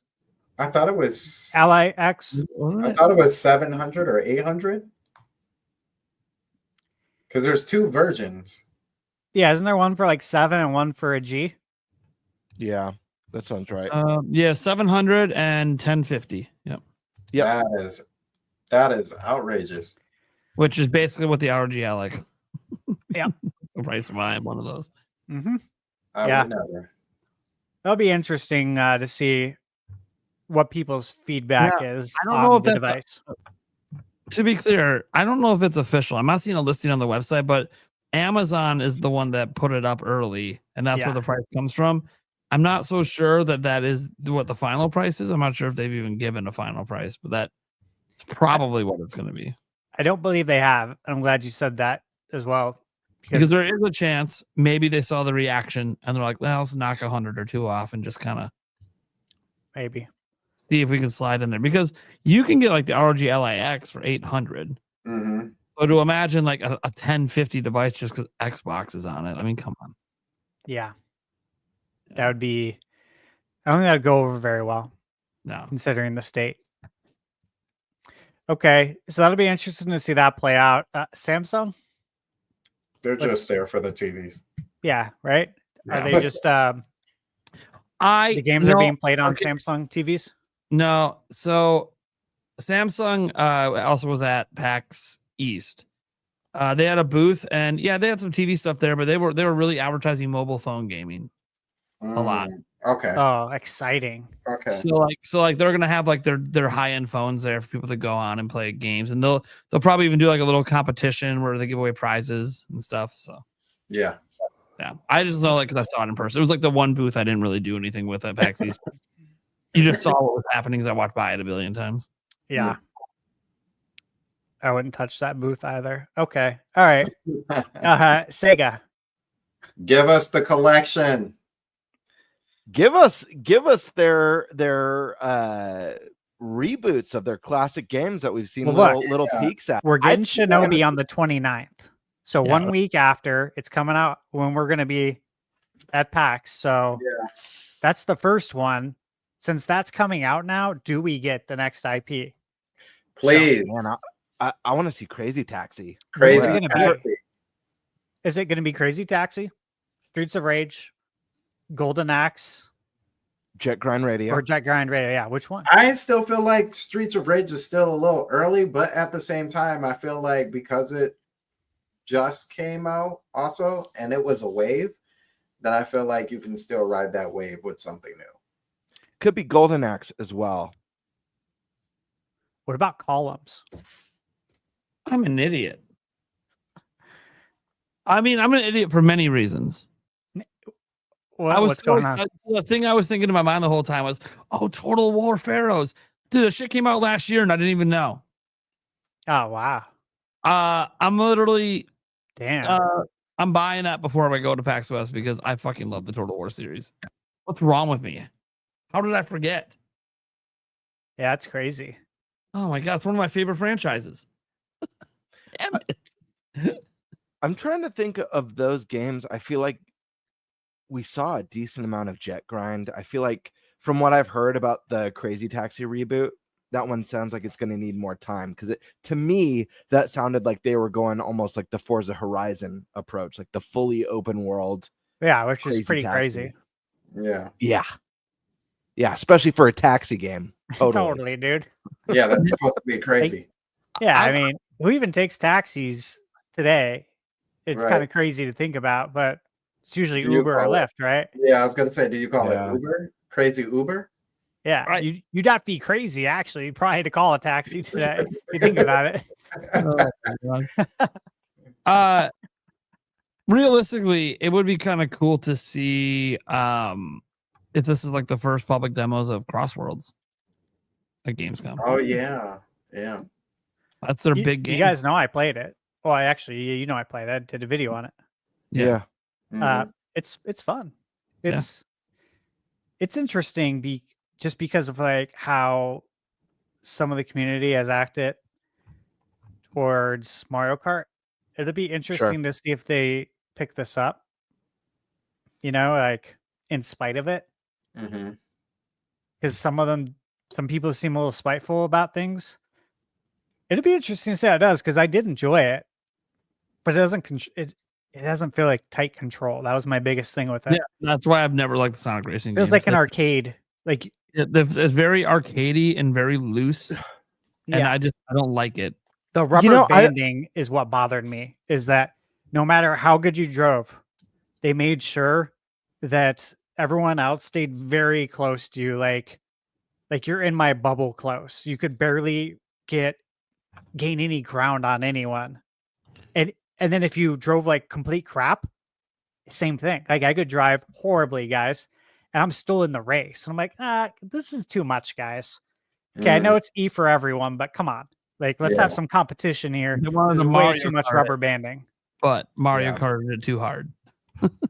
This is hardcore the way they did it. Like that was my biggest takeaway of the whole thing is the control and the rubber banding. Yeah. So, I'm still curious about this one. You know, I love the Sonic characters. I love that they're bringing in the guest characters from Yakuza and some of the other iconic Sega series. So I've had visually, fun it was with Sonic. stunning. Yeah, I've had fun with Sonic racing games in the past. They've never stood out to me in the way that the Mario Kart games have, but I've still enjoyed them. Yeah, I agree with you on that. Like they're still enjoyable. Yeah. You know, Sega's got so much though these days outside of the legendary IP that we talk about. They got Persona. You know, they got Metaphor. It's very true. There's just a lot. Like a Dragon, of course, Yakuza. There's so much they can do. Yeah. They've grown a lot since they decided to get into software. Yeah. Do we see a new Persona? No. Not here, no. Because we got that Persona 4 remake. Yeah. What about recently. Persona 5 Royale DX? Throw a DX on the end. Or you know how many versions of Persona 5 there are? Do we need another? yeah, no, that's why we just got a cell phone game. We just got. It's so the many. DX version to honor the 20, actually almost the 30th anniversary of the DX, the Generation X. Here we go. the socket version. All right. Jeez, man, that's great. Yeah, so really, I'm just hoping for columns, for a new columns game. That's what I'm really hoping for here. That's acceptable. That's acceptable. All right, Team 17. They make the Blasphemous and Overcooked game, right? Overcooked, yeah. Blasphemous. I feel like there was another game in that lineup. Dredge.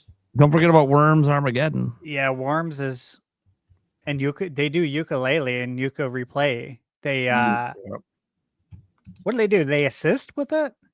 They assist with development because they're not the developers. They're not the primary developer now. Yeah. Yeah. Man, They make a lot of games actually. They do. Yeah.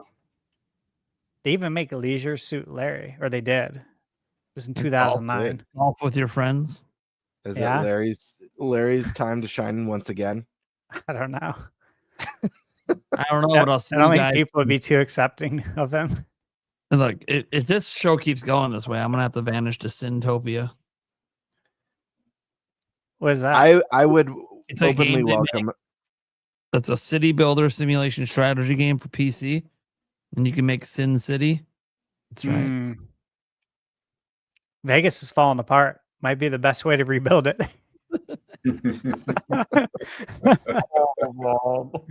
right. How about 10-cent games? Oh, Easy. They're going to announce their new acquisitions. Probably. Are they the ones making the having the whole Sony problem with the what is that? More what is that game? The Horizon look-alike? Yes, they are. Oh, they're definitely showing that off. They need their cases plead. So they're bringing that'd that be game. interesting. Yeah, that'd be very interesting if they did.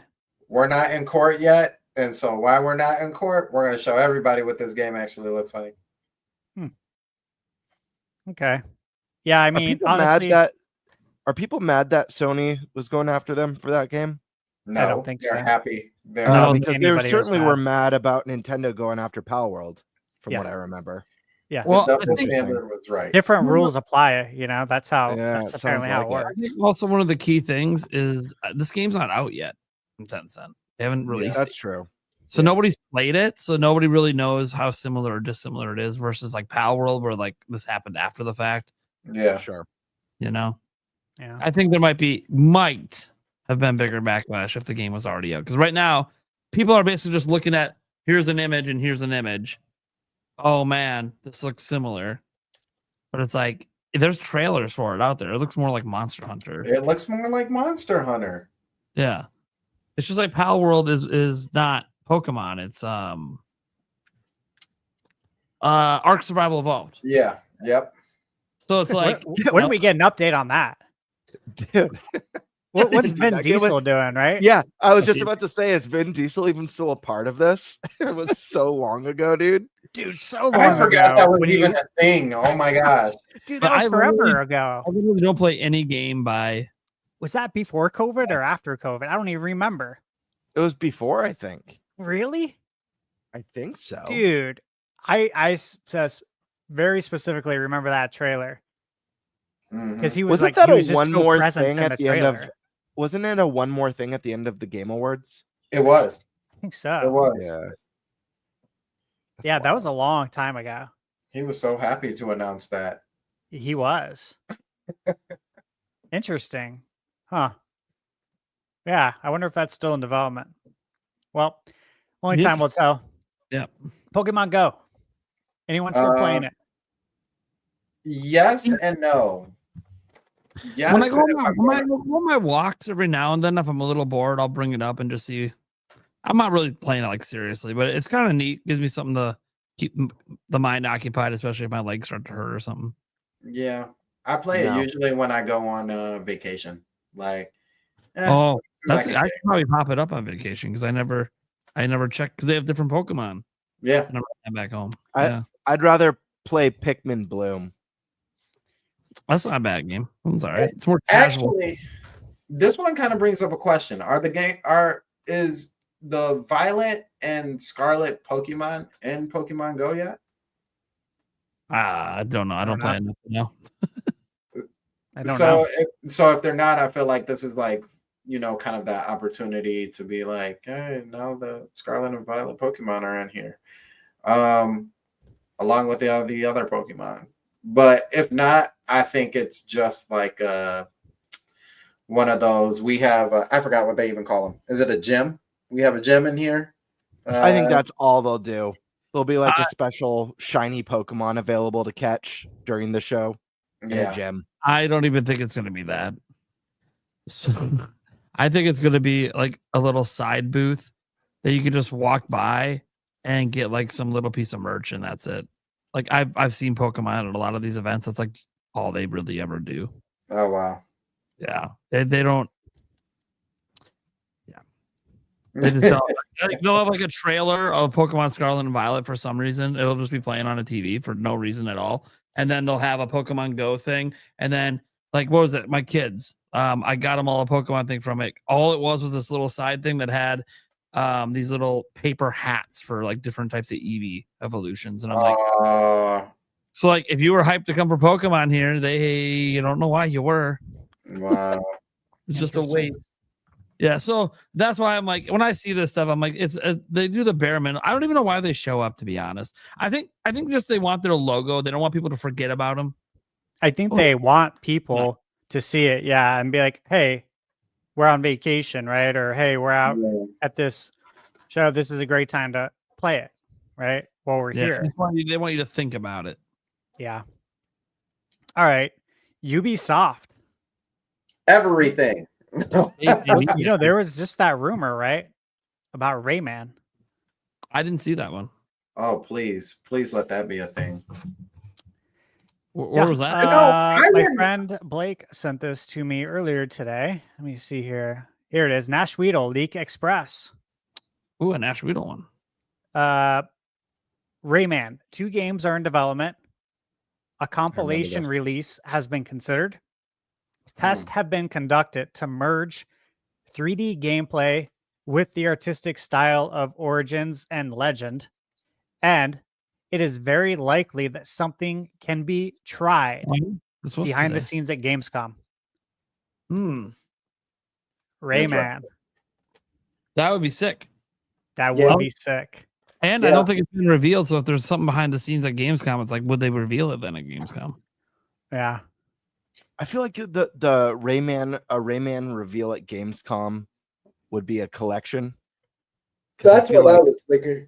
I feel like a new one. If I was Ubisoft, I'd be like, we got a new Rayman that blends 2D and 3D. Let's get that shit in a Nintendo Direct because that's gonna have the eyes that are gonna be the most interested in the game. Me personally, but we'll see. It'll be cool. I'm ready for Rayman to make a return. Legends. I think Rayman Legends is one of the best 2D platformers. Yeah, Ubisoft's in this weird place. Obviously, they're not doing good as a company. We know that. Right. Restructuring and layoffs and everything. So it's like, I'm even like just trying to look at their upcoming release slate. Like, there's like not a whole lot even announced at this point. Hex. Assassin's Creed Hex. Outlaws on Switch too, and then the Road Prince of Persia. Outlaws is an old game coming back. The Prince of Persia. Sands of Time. What about Sands of Time, Nate? Wait. What about Beyond Good and Evil 2? That's Oh God! Just saying, they supposedly still exist, but I know, that's the thing. Like seeing them, I just don't know. Like maybe Shadows DLC or something. Yeah. Maybe because that game is selling. It's what if they shadow dropped it? That'd be good. It would be good. But yeah, no, like because I know for all the flack the game got for the cultural stuff and everything, the game sold pretty well for them. They said it met expectations on sales, so that means Ubisoft is happy. I mean, obviously, they'd like to see it exceed expectations, but it met what they were expecting. So I think that's a good sign. For the franchise in general, anyways. Like I don't think Assassin's Creed is going anywhere. It's like their number one IP, basically. Unless they were expecting it to lose money, of course. Yeah. Well, I don't want to say an Assassin's Creed that might not have been where their money was lost. Think about all the flops they've had. Yeah, they probably lost money on Outlaw. True. They did. They had to have. Yeah. There's no way like a licensed IP like that and the sales again, dude. That's why it's coming to Switch too. Like They're immediately, hoping you will revive it. Yeah, I know. It'll be interesting to see what Ubisoft does, man. Because like you said, they're just in a weird place. Their stock is, historically low. I believe. Don't quote me on this. I'm not Googling it, but they were in a couple of at least one lawsuit. That was a pretty hairy one. Not a good one. Not a good look. I got a game. What? From that? I forgot they had one more game still coming this year. Anno 117 Pax Romana. Comes out in November. Again, I like strategy games. Of course, one of my favorite ones I literally didn't buy yet. Gotta get on top of that. But yeah, I'm excited about this one because it's if you guys ever play like Anno 1800 or any of the Anno games, they're very complex and really fun to play. And this one's taking place during the Roman Empire, which is one of my favorite historical time periods. So to that I say, please be good. The series has a good reputation, so like please don't fuck this up. What about Splinter Cell remake? What's Sam Fisher doing? Probably nothing. Retired. Hanging out with Bobby Fischer. Retired. Possibly playing some chess. I swear if it's just a bunch of new Rainbow Six Siege updates, I'm going to be like, okay, can we like... Cool. Right. You could just like do an email blast for that. It doesn't need to be here. Sure. I agree with you on that. It out forever. You turn into a service. It's fine. Just serve your service members. You don't have to blast it here. They might do Skull and Bones DLC. I swear. Yeah. Give us a new island to visit or something. Oh yeah. I really do. I think they are because there's Say it ain't so. It's a quadruple A game. So one of the things in the game, because I used to play the game and then, just like everybody else fell off. One of the things in the game that's not in the game for like you per se is actually big ships. So you only have like small and medium ships. And so the large ships were never a thing. And at some point for the season that they're in, that's supposed to be a thing. So, dude, I'm sorry, but if Ubisoft's big announcement is called the Big Ship Update coming to Skull and Bones, players will now be able to access big ships. Yeah, it'd be pretty funny, right? Oh my god, You know what? that's a nightmare. I'm sorry. It feels so bad. Like we're having fun with this, but like, dude, this company used to be like a big name. Awesome. Yeah. Dude, they do their own E3 presentation and it would like kick ass half the time. And I'm like, dude, I still like Ubisoft, despite like their choices they've made. I still look. I think I have a few hours probably left on Shadows, and I'm holding that review so I can do it with the Switch 2 version that I know is coming. It's got to be, yeah. And they still got it. I don't want to give anything away, but they still got it. So it's like, well, the AC team, that's the one franchise I've had that's actually consistently sold. But I still see a problem with Assassin's Creed. It's like, I love the idea of Assassin's Creed, and I've played a handful of them and enjoyed most of them. Mm-hmm. But I think they need to get outside of this mentality that bigger always means better. Like, these games don't just have to keep getting bigger and like playing through what was it, oh my gosh, I'm brain Valhalla. Valhalla, thank you. I 100%ed it and got the platinum, bro, so I know. Massive. I felt overwhelmed in like the bad way, where I felt like this is too big and it's making me not want to do things in it. Yeah, I want them to go. That's more expensive. And remake. I want them to do a from the ground up remake, but keep the scope of Assassin's Creed 2 to remind themselves what a tighter, smaller game can do for you, because that's still today most people's favorite AC ever. Yeah. I think for me of the more recent ones, I think Odyssey was the one that I thought was like, mwah. Like Odyssey was great. Odyssey's fantastic. I platinumed that too. Loved it. Really, really enjoyed it. Shadows isn't bigger than Valhalla. That was one thing they made a point to talk about, actually, is that, we want to make our games basically not as much Ubisoft bloat. They're not going to say that, but that's what they said. Sure. Mm-hmm. Mirage was, of course, a more bite-sized outing, and it was priced that way. I think Hex is supposed to be. Is it? I can't remember anymore. It's been so many years. I don't know. It's been a long time. All right. Yeah. Well, we'll see what they do. Origin. I'm rooting for them. We're all rooting for them. Because right? Ancient Egypt. I like that setting. I just like the setting a lot. It was so cool. I think they're all coming to Switch too. I'll say that. I mean, there's no reason to play on the go. And they were already bringing a bunch of them to Switch, so like, there's no reason not to keep that going with Switch too. Exactly. And again, easy way to make some money. Start recouping some costs. Xbox, man, their name's all over this event. All over it. So we know they got the handheld. But what software? They are a software company after all. Right? They have so many. Sometimes I wonder. Yeah. Gears of War Reloaded. Oh yeah, that is a thing. Yeah. That literally comes out soon. Does. Very soon. Like the 16th, right? I think. I know I have it on my Excel sheet. Is it the 28th? Wait, no, that's not the 26th. Nah. 26 sounds right. Yeah, I think it's the 26th. It sounds right. Yeah, I'm not 100% sure. End of August to September 12th, I think. I think it's the week that we were going to PAX, if I remember right. We're getting like 15 games, I think, that are coming out that I'm interested in. It's just like, really, guys? You couldn't spread this out a little bit? Yeah, it's August 26th. Yep. Okay. So 26, yeah. Kirby 28th, Shinobi 29th, and then it's it's it's so many it's games. insane. Yeah. Xbox, yeah, I don't do you think they announced anything at the event for Switch 2 or any new games?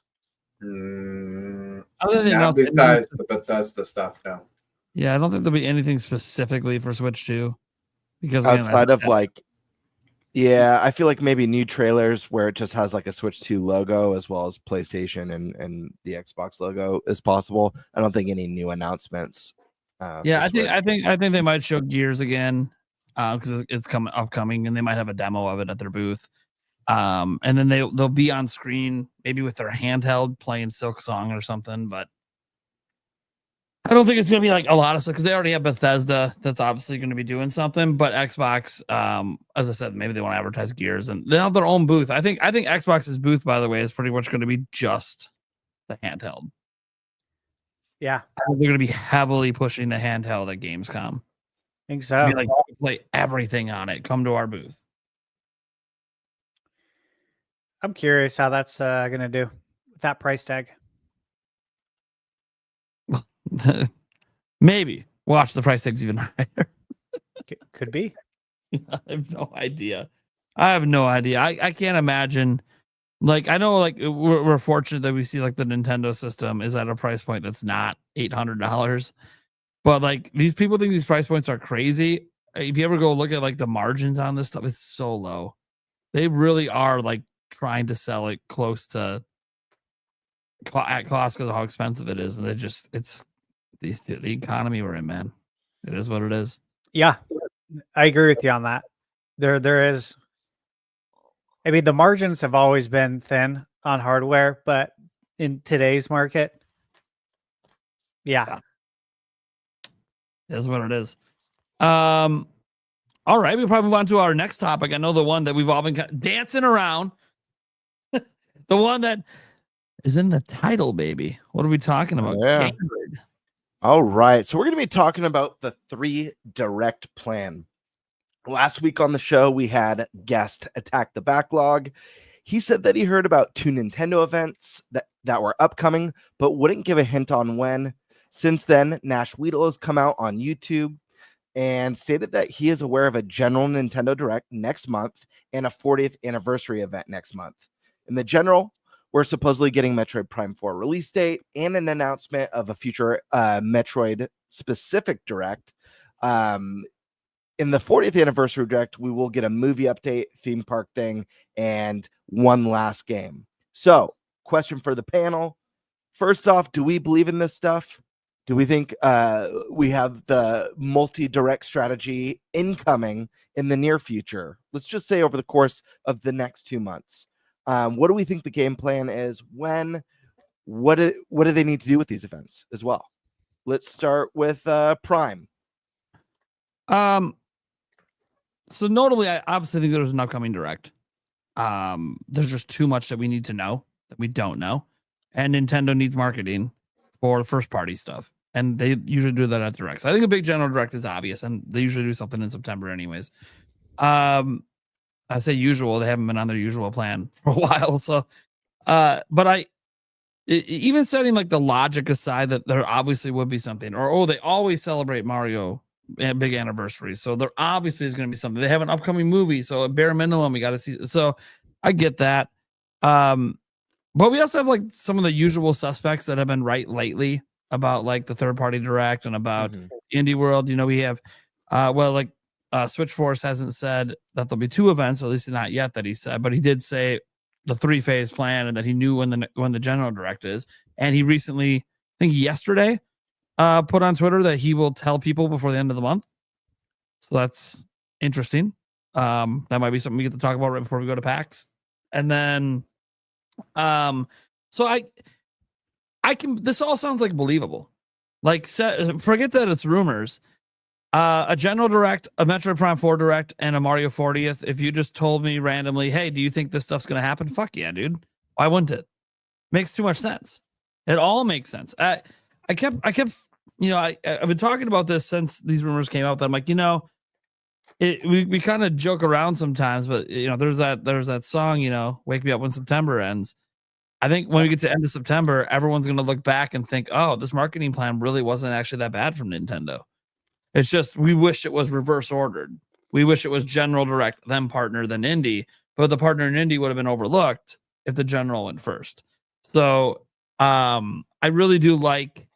I can't say I like anything yet, but I really expect this stuff to happen. So I think that.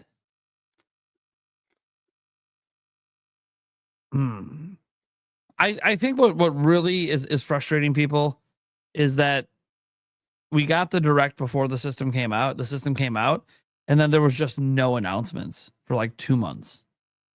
And I think that was really frustrating for a lot of owners, where it felt like outside of launch, we weren't getting new games. Like for some people, it felt like until DK Bonanza came out, there was just nothing releasing for Switch 2. I just bought this new system. There's nothing coming out.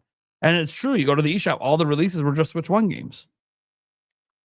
So you bought this new piece of hardware. And this is normal, right? Most console generations start out pretty slow.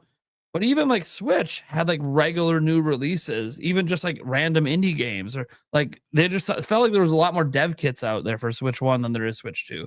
So I feel like that, and there's been some stories about the dev kit stuff recently as well. Something I didn't even cover today because I realized that afterwards. But there's stories about some of the dev kit stuff. I think it was Jeff Gerstrom on his podcast talked about that. So again, tune in tomorrow for my show. I'll talk more about it there. But I'm really excited. I think this stuff is happening. I think it's all legit. Metroid Prime 4 needs its own dedicated direct. I feel like it needs to show us why this is the next level. Like we haven't had a Prime game in forever. Like actually Metroid Prime standard game. We haven't had one since what year was it on Wii that it came out? It was a long time ago. Long 2007 on a platform far away. Yeah. So like, yes, everything we've seen, what Stash has played and others, it looks and feels like Metroid Prime. But what I will say in watching it is I'm not getting what's so special about this one compared to the other ones.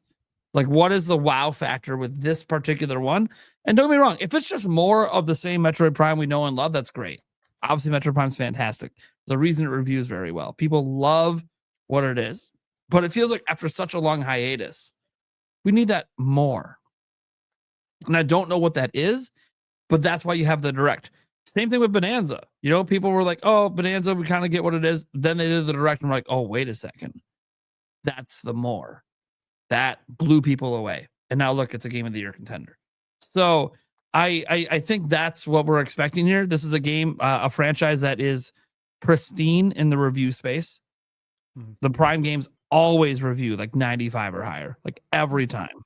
Yep. So you have to hold up to the expectations of the IP and also provide that wow factor. So I do think that a dedicated direct makes sense. I also think it makes sense to announce the release date before that dedicated direct, because that will also get people off your back that it's not actually coming out this year when you've been saying it is this year. So you just get that out the way, and then the next step's the dedicated direct, and then the game comes out.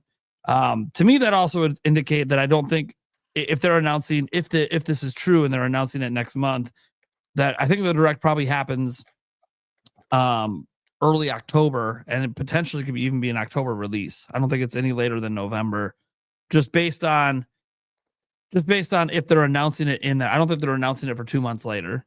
And they do dedicated game directs, within a month of a game coming out. So I kind of feel like it could slip in there and be on an October game, and then they're just pairing it with Legends EA because they hit on two completely different audiences.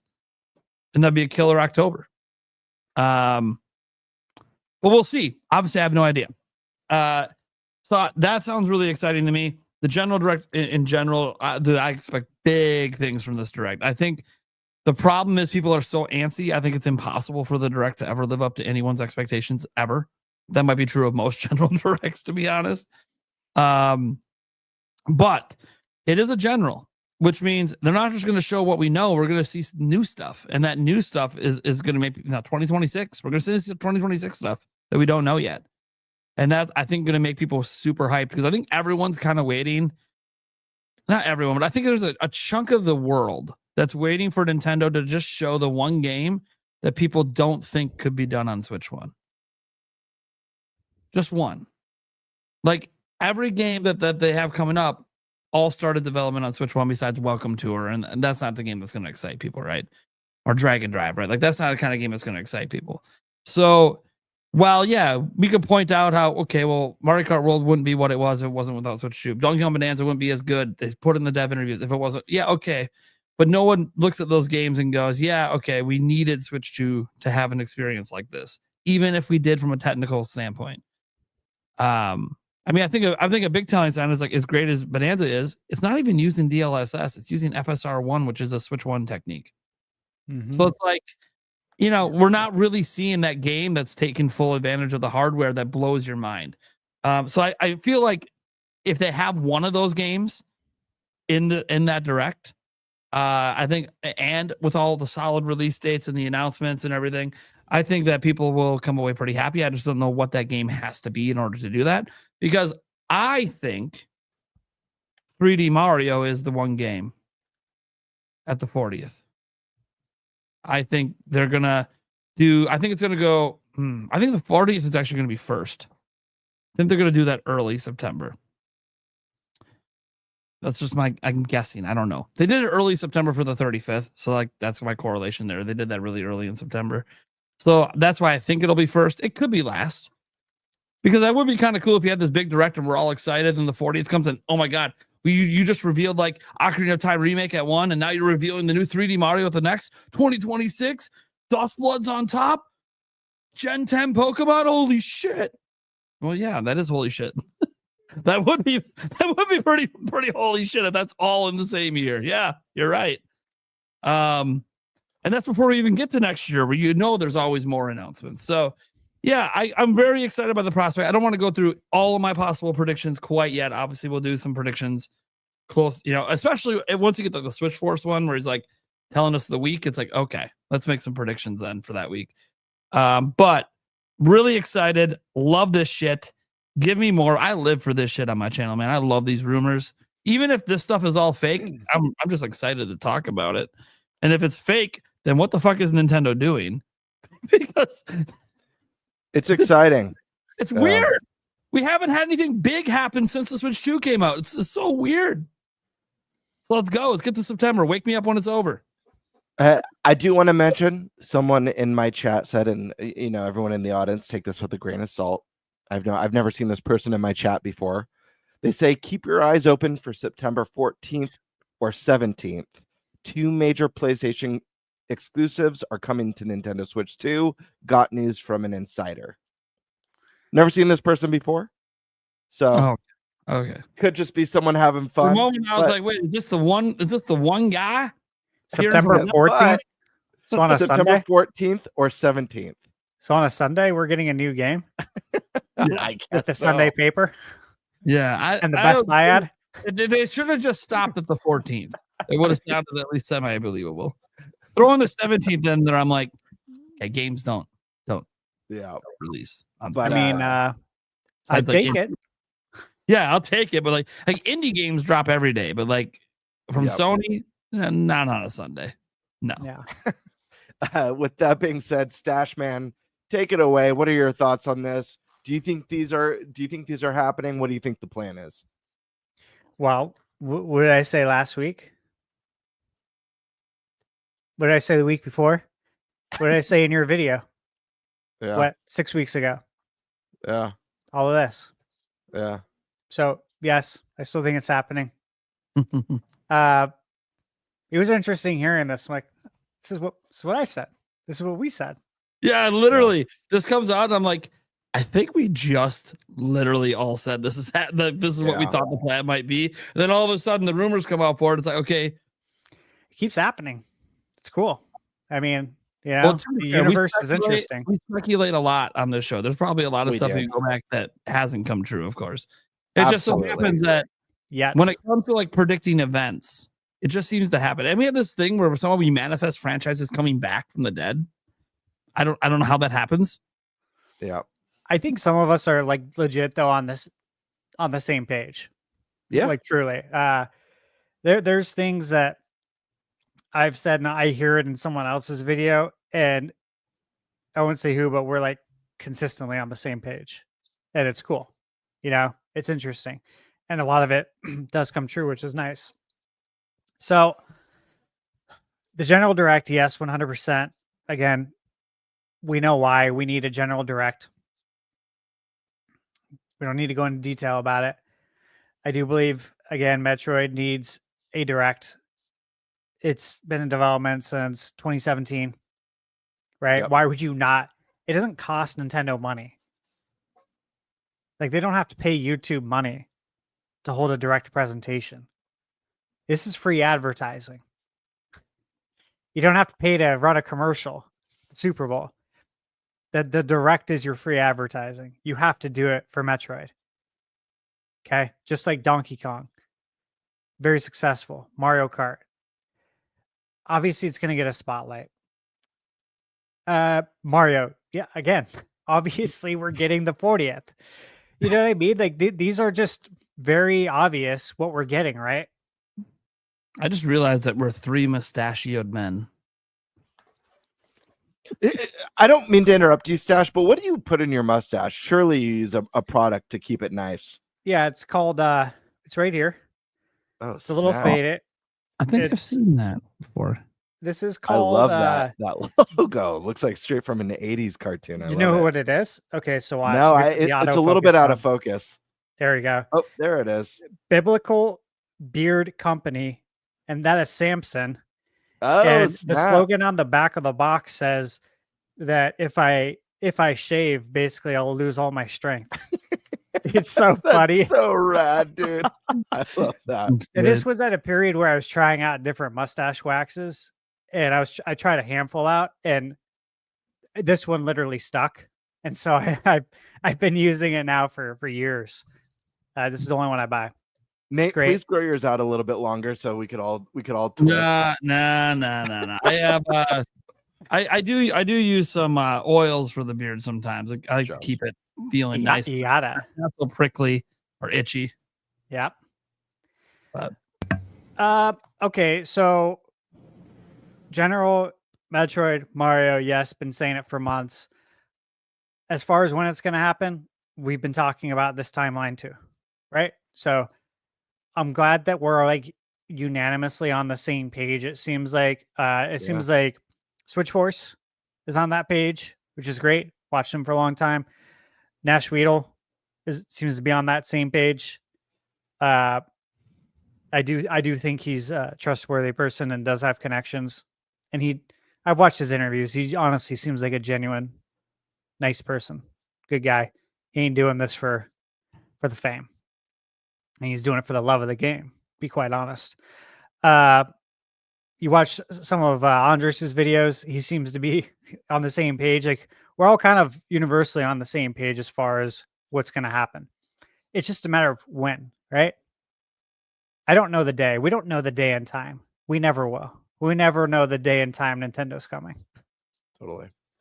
As far as the details, the movie update sounds right. We talked about that. You got to start that marketing machine, right? Best time to do it is the Mario 40th.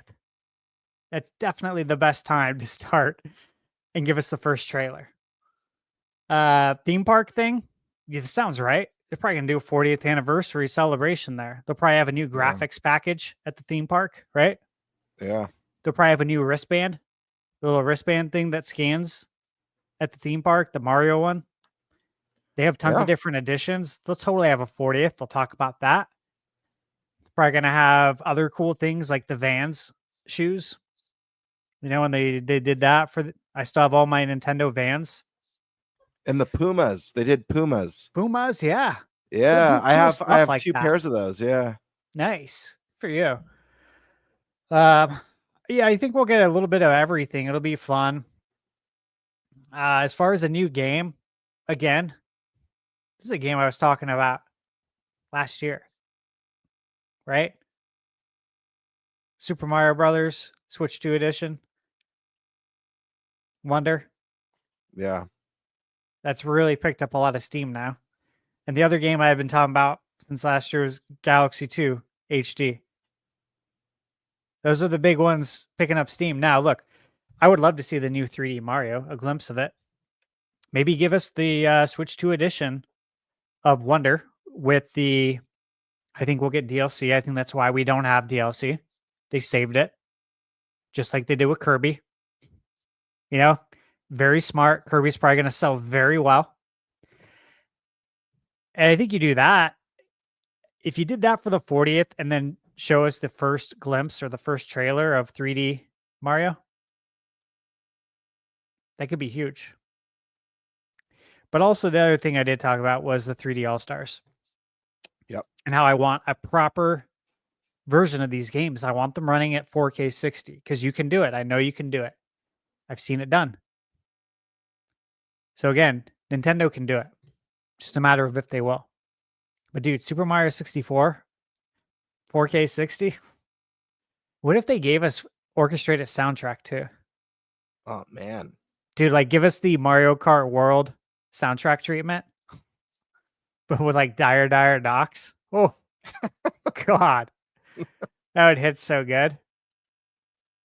So, yeah, that's my final answer. Not only is it believable, but I believe in it. I believe it's coming. Oh yeah. Sandstorm. Do we think Nintendo has 3 more directs up their sleeve? I definitely think so. So speaking about the general direct, I feel like that's the one that obviously makes the most sense. Sure. We have gotten to the point where we're kind of starting to move into the fall cycle. Of course, we do have a couple games that are out there that have a release date to them. But like all you guys have mentioned, there's still plenty that's on the slate for 2025 that we don't have release dates for. I know we talked earlier about Gamescom and Elden Ring being shown off, and possibly getting a date for that. I also think that it's a perfect opportunity to either re-show or show for the first time the release date for Elden Ring. I also think it's an opportunity for Square to finally give us a date for Final Fantasy VII as well. Because those were 2 like really big games in that lineup that we don't have a date for. And this is like the perfect time for it. It'd be a good time to square things up for sure. Yes, absolutely. I tried to find a follow-up for that and couldn't figure it out. Enix with the X, right? So I think a general direct, plus obviously under Nintendo's helm as well, right? Metroid Prime 4, we don't have a date for. We ironically still don't have an actual date for Zelda as well, too. We just know it's going to be in the winter, so something a little more solidified for that as well. I also am under the belief that Prime needs its own direct. So at this point, you know, we've gotten little tidbits of Prime, right? Psychic powers, better engine, you know, things like that. But like the actual full story of what's really going on here, I think we need that. So definitely believable. The 40th, I think that goes without question. There's definitely a direct for the 40th of Mario. Do we get to see some pieces of the movie? No, but I do think we do get like that teaser, right? Of like, but we want to know, like, what's going on? You know, like Mario jumps out, and then you see Peach and like the rest of the gang jump out of a white background. And then, like, I don't know, they do some silliness, and then you see that POW, Super Mario World title. And then you're like, yes, it's here. But, like, do we actually get any detail about it? Outside of the actors, maybe. I think they're gonna hold it tight. You might get that real quick montage reel.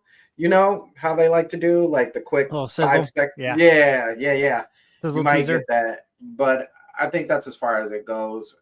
As far as the movie itself, Universal Studios related things, definitely, absolutely. Getting some sort of collaboration with somebody, definitely, absolutely. I think you'll get both of those.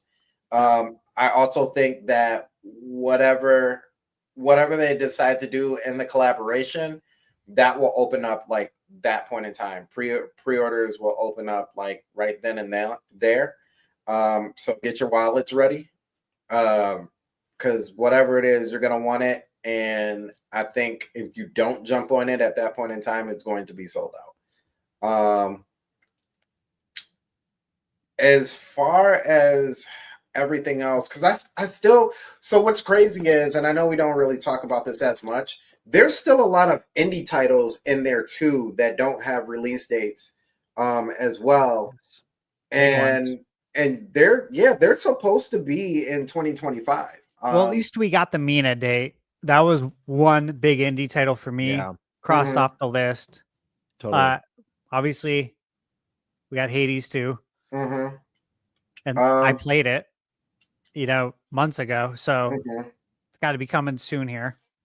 Witchbrook is another. I always talk about that one all the time. Witchbrook is another one that got shown off with the original Switch, as it's one of its last solo debut directs, and that's slated for 2025 too. So there's a few even on the indie titles that need another direct to kind of give placement as to where those are going to be as well. So yeah. I definitely think that they're going to do that. And honestly, I think it's a really smart idea. It seems to me, and it really feels like Nintendo kind of has not necessarily a chokehold over the industry, but they are like we are the center of attention right now. So we're going to, let me check. There we go. Okay. We are the center of attention right now. So we're going to move according to how we move, and how we're moving lately is like in spurts. So if they shoot you, it is going to hurt. But I think it's one of those, I think they're kind of very much in a like Marvel idea of how they're doing stuff. Like phase 1 is complete, phase 2 has been taken operation, and now we're in the phase 3 period. So let's go ahead and trickle out a little bit more. You won't see the end game quite yet, but you can definitely see where we're going. So I think it's logical how they're doing this. A lot of people want all of this to be front loaded. Yeah. But it's like this is like any wrestling pay-per-view, any boxing pay-per-view. You're going to show the Tyson fight first or last, right? Right. You know what I mean? Like you're going to show the title match at WrestleMania first or last. Like you're always going to build up to that moment. If they gave us a general direct first and then gave us an indie world after, people wouldn't tune in as much to the indie world. But more people did because we're clamoring for new games and new news. Yeah. So I don't know. It seems a lot of people are very perplexed with how they're doing this. And it's like, this is standard practice, isn't it? Yeah. Yeah. I mean, I feel like it's like an annual thing where people are just upset with how it's going. But they direct seem side. to be very This is like- confused about why they're doing it specifically with Switch 2 this way. It's like, but doesn't that seem like a tradition at this point? Like I feel it's like every year it's like, what the hell is Nintendo thinking? Where's the direct? What's the next game? Like it's every year, dude. The internet's always that way. Yeah. I think the thing is like, I think so. Looking back at the original Switch, I think a lot of people assume A plus B equals C all the time. And looking back at the original Switch, coming into the original Switch from the Wii U, it was like we weren't really getting too much, and when we were, it was just them. So like you were only getting Nintendo games, really. You may have been getting some third parties every now and then, but it really wasn't to that level. And so when they moved into the Switch, it was like, okay, this is what we're targeting, and this is what we're doing. We got our big hitters already ready because they were a lot of them, let's be honest, were ready for Wii U at that point. Breath of the Wild being one of them. And so when I would say relatively newcomers to Nintendo kind of jumped on that wagon, it was like, oh, we got to get the big hitters all the time. 2017 was crazy. No, 2018 was great, you know?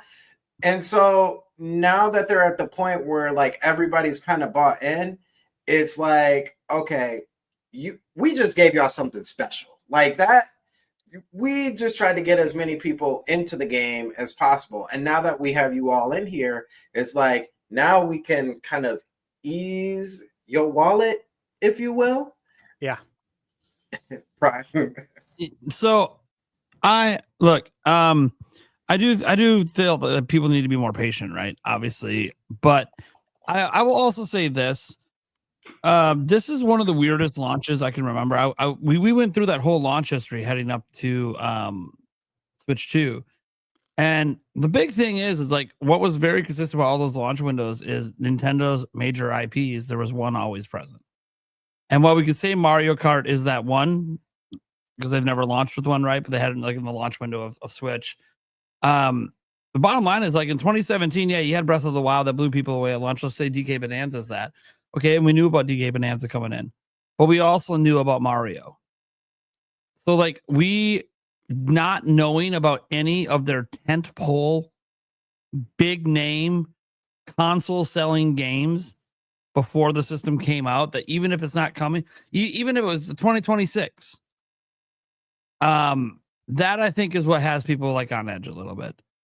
It's kind of like you kind of brought your B tier slate of games, and I'm not saying B tier in terms of game quality. I just mean in terms of the sales expectations.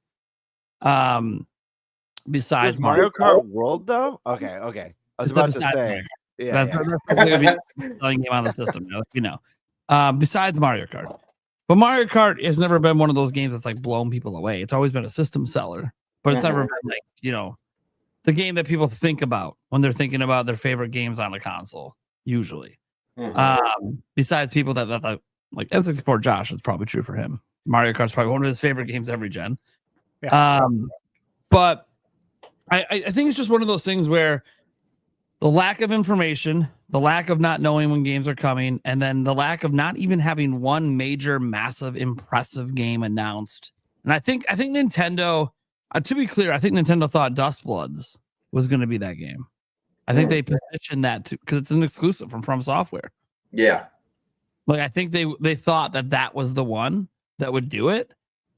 But then people felt dampered when they found out that it's a multiplayer game. Yeah, PvP game. So it was kind of like, oh, we thought this was going to be some big epic exclusive RPG for Nintendo, but it's a PvP game. So like that really dampened that excitement. And so then it's like, well, where's the established? Well, I mean, for me, as someone who loves Nintendo, the crazy thing is I love all the games so far that it appears we're getting this year. And that's without the big guns. That means the middle of this generation is going to be slapping. And that's awesome. But also, I can get why it's a little frustrating when you spent more on a system than you've ever spent on a Nintendo system before.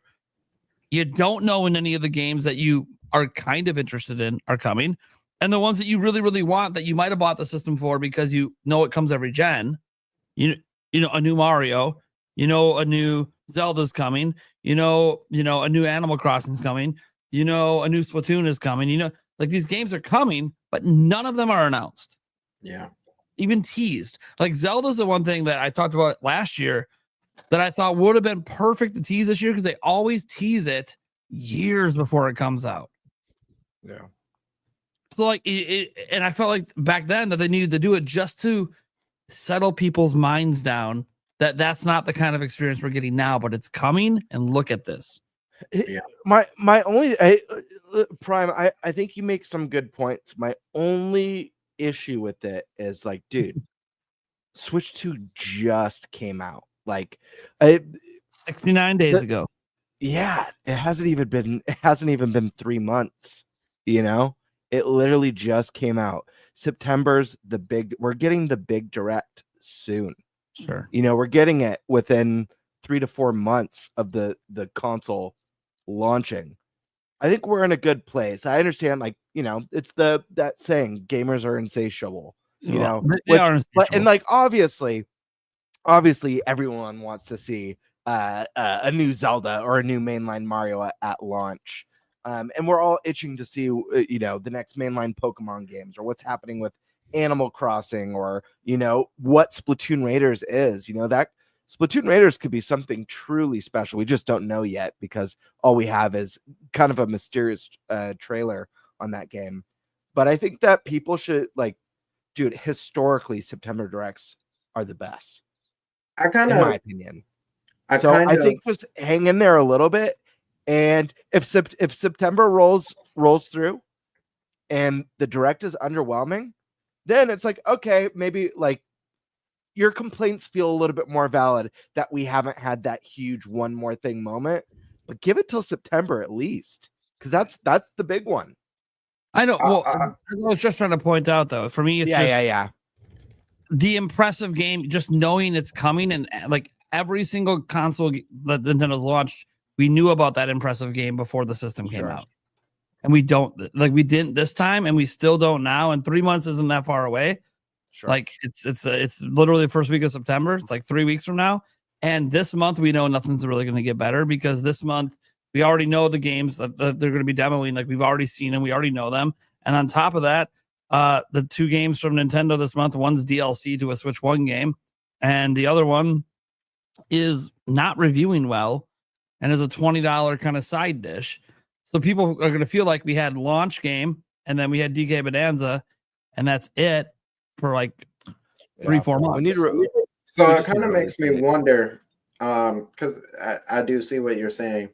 It kind of makes me wonder if they thought that the GameCube was going to hold people over a little bit longer than what it did.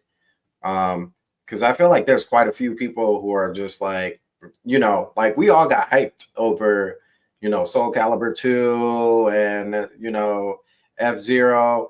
Now, mind you, you know, on my channel, we talk about F-Zero all the time. I don't think there's as many people who actually play F-Zero as they claim to do, but, you know, that's... I agree. F-Zero 99 still gets full lobby. I also think it's too hard for a lot of people these days. I think F-Zero 99 the other day. It was full lobby. Okay, so I think it's full lobby under those circumstances. Well, it's a... I don't want to say a free game, but basically a free game. Right. Great game. So I would say I don't know if that was kind of their logic with it, but I also wonder too. I feel almost like this is kind of indicative of like old school Nintendo mixed with new school, and I'm talking about like old school as in NES Nintendo.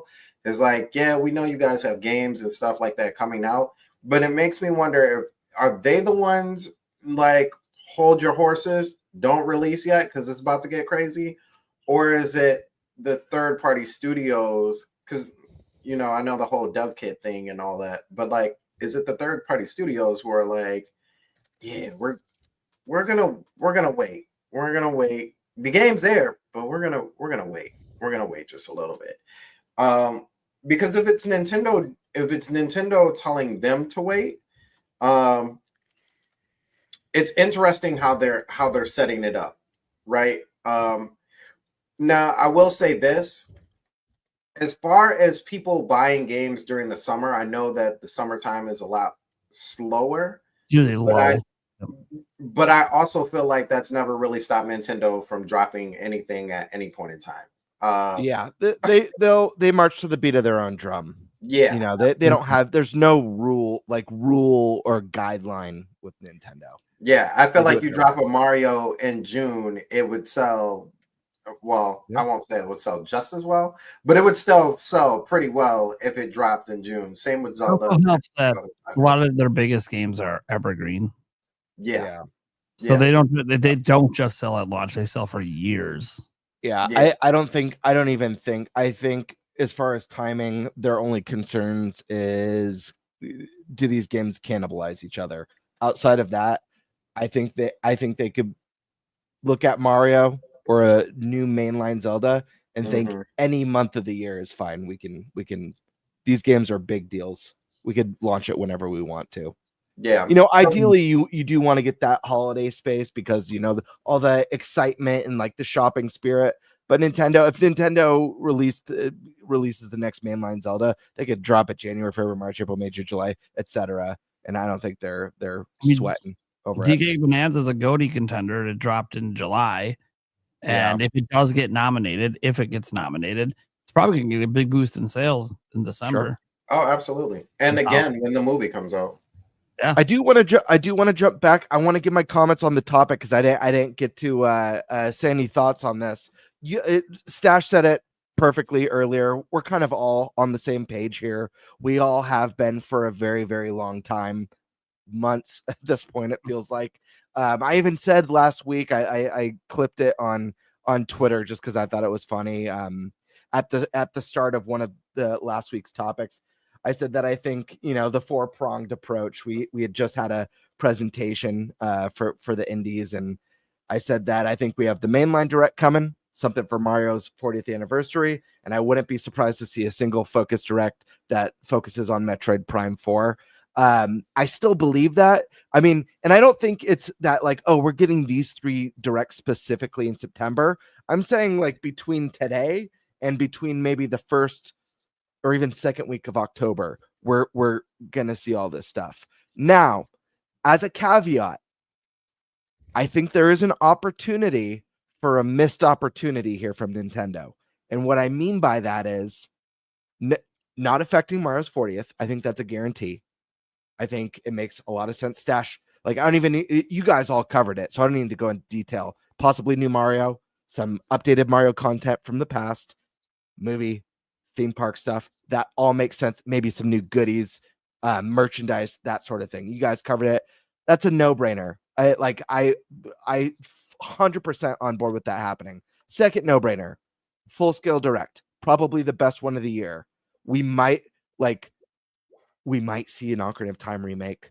We might see some dormant IPs get full reimaginings that we haven't seen in a long time. Maybe new Fire Emblem, maybe the next Monolith game. There's a lot of potential. Earthbound 64 release date. Earthbound 64, 100%. But it's going to be a big one, both for first party, third party, and new announcements that are going to take us by surprise. Those two, I think, are in the bag. I said this last week. The caveat is Prime 4 because it makes way too much. It makes so much sense for them to drop a game-focused direct on this one. It's the game that needs it the most, more than DK Bonanza did. And we see the wonders that did for DK Bonanza. This game needs it. We've only seen a small vertical slice of the game from the beginning. Now, there's a few outcomes with the game. One, it's just like Prime said, it's just like Metroid Prime 1, 2, 3, but bigger and better, with some new mechanics, more beautiful than the rest. Two, there's some new innovation or open worldness or something that takes us way above and beyond what we've ever seen before in the series. Or three, I think that the third surprise could be multiplayer in a mainline Prime game. That's been, kept close to the chest. Yeah. But the opportunity for the missed opportunity on this one is the potential for no game focused direct, and instead a Nintendo Today overview trailer, like a 10-minute overview trailer or something like that. Which, don't get me wrong, the game needs a 10-minute spotlight on it, whether it's in direct form or overview trailer. But this is a game that's niche. This is a game that has critical acclaim and praise, and is, like Prime said, consistently one of the highest reviewed games on every release. Give this game the marketing and attention it deserves. It will help this game sell more. if you do a focus direct that people tune in, they're like, what's this Metroid Prime crap? And go, holy shit, I've got to play that. Better yet, make this game a bundle. I know we already have a Pokemon bundle, but if they do a $50 bundle, a $50 Prime 4 bundle where you get the game for $50, it's going to encourage people who wouldn't normally pick up the game to get the bundle because it comes with the game, and leaves the opportunity to create brand new fans for a game they would have never bought in the first place. But regardless, I think these 3 presentations are coming. I say between now and early to mid October, but I think it's a no-brainer. I think the only caveat could be Prime 4, where it's a Nintendo today. It's my worry. What about Prime 2 and 3? 2 and 3. Now that's the interesting one. I feel like you need a direct for all this Prime stuff, and it Yeah. needs to be at 7 p.m. Prime time, baby. Hell yeah. Man, you were just on it today. And then who do we need to be a special guest to announce it? Prime time himself, right? What are you eating over there, Gamebird? It's a Chipotle bowl. Oh my god, you fucker! We need Steak bowl. prime time Neon Dion Sanders, right? I'm trying to keep up with Stash, man. Like, I swear, like 80% of our pods, he shows up with a meal. Dude, he was or just eating some Michaela's candy delivering him a He was meal. eating some candy or something earlier. Oh, the Still trail. on there. I'm still walking that same trail. There's still candy there. The extra M&Ms. Yeah, kind of. I've been picking them out probably too much. Probably. Meanwhile, I'm just over here like, well, shit, I haven't ate since 10 a.m. I don't know what's going on. Anyways, dude, these directs, man, I'm just so excited because it's clear we're getting something. Fuck the rumors. When we're at the end of September, I think we're going to be very happy people. I think a lot of people are going to be. I'd be shocked if we get to the end of September and everyone's still mad. I mean, there'll always be someone mad. Yeah, I was gonna say always be. Can't please everyone, but someone will be upset that we didn't get this at nauseum on the podcast, so I apologize. Someone will be I made a upset video we didn't about get it. What? I made a video about it. You guys, both of you guys were in the video. We still don't know what Nintendo's big holiday game is this year. The holiday game is, if not the biggest game of the year, the second biggest game of the year.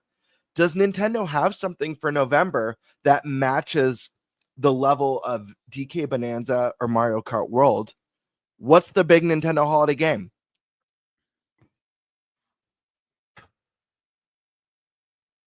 What could make it a November to remember sales event?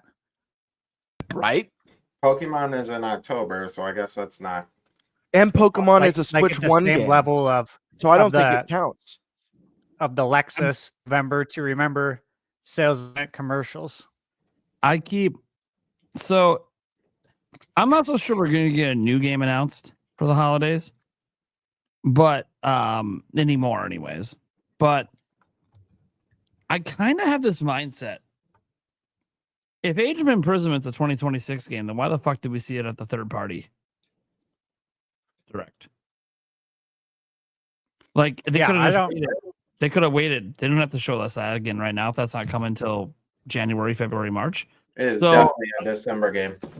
I think it's actually going to be the November game.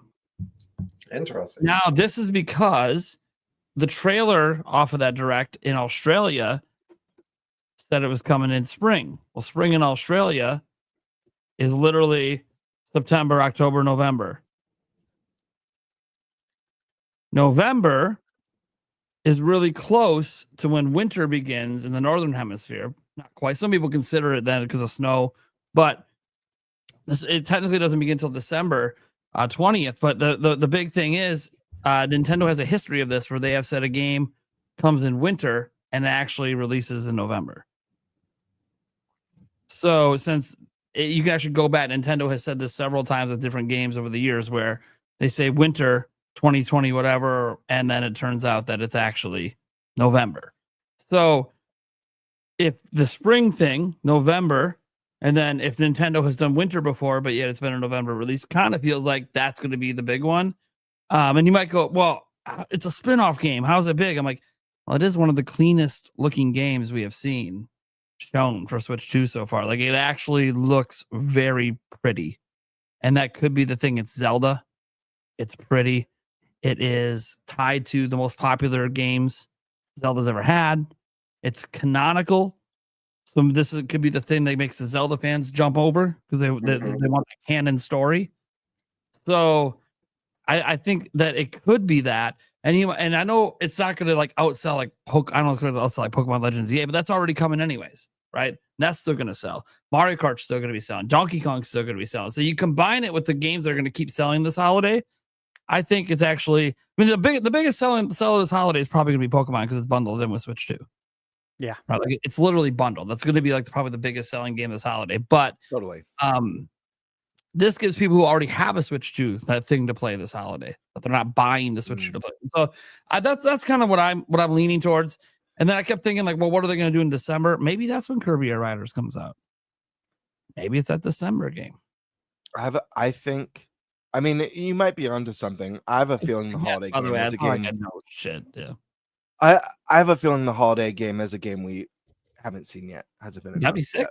I would love it to be because that's just my gut feeling. That means more games. What if we actually got a holiday game and it was like a new Home Alone game?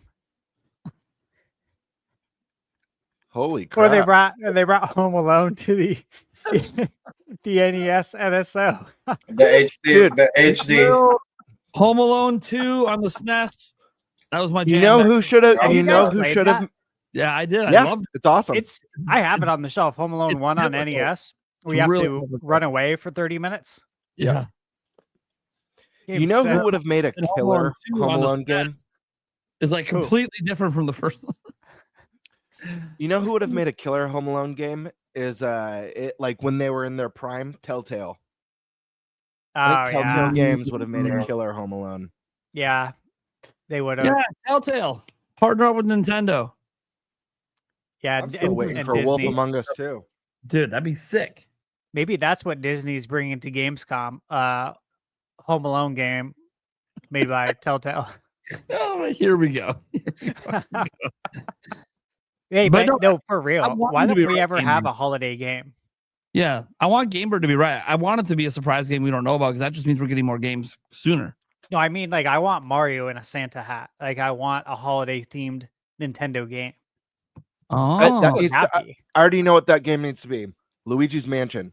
I think like a haunted Christmas Luigi's Mansion sounds awesome. Were you the one who first said that?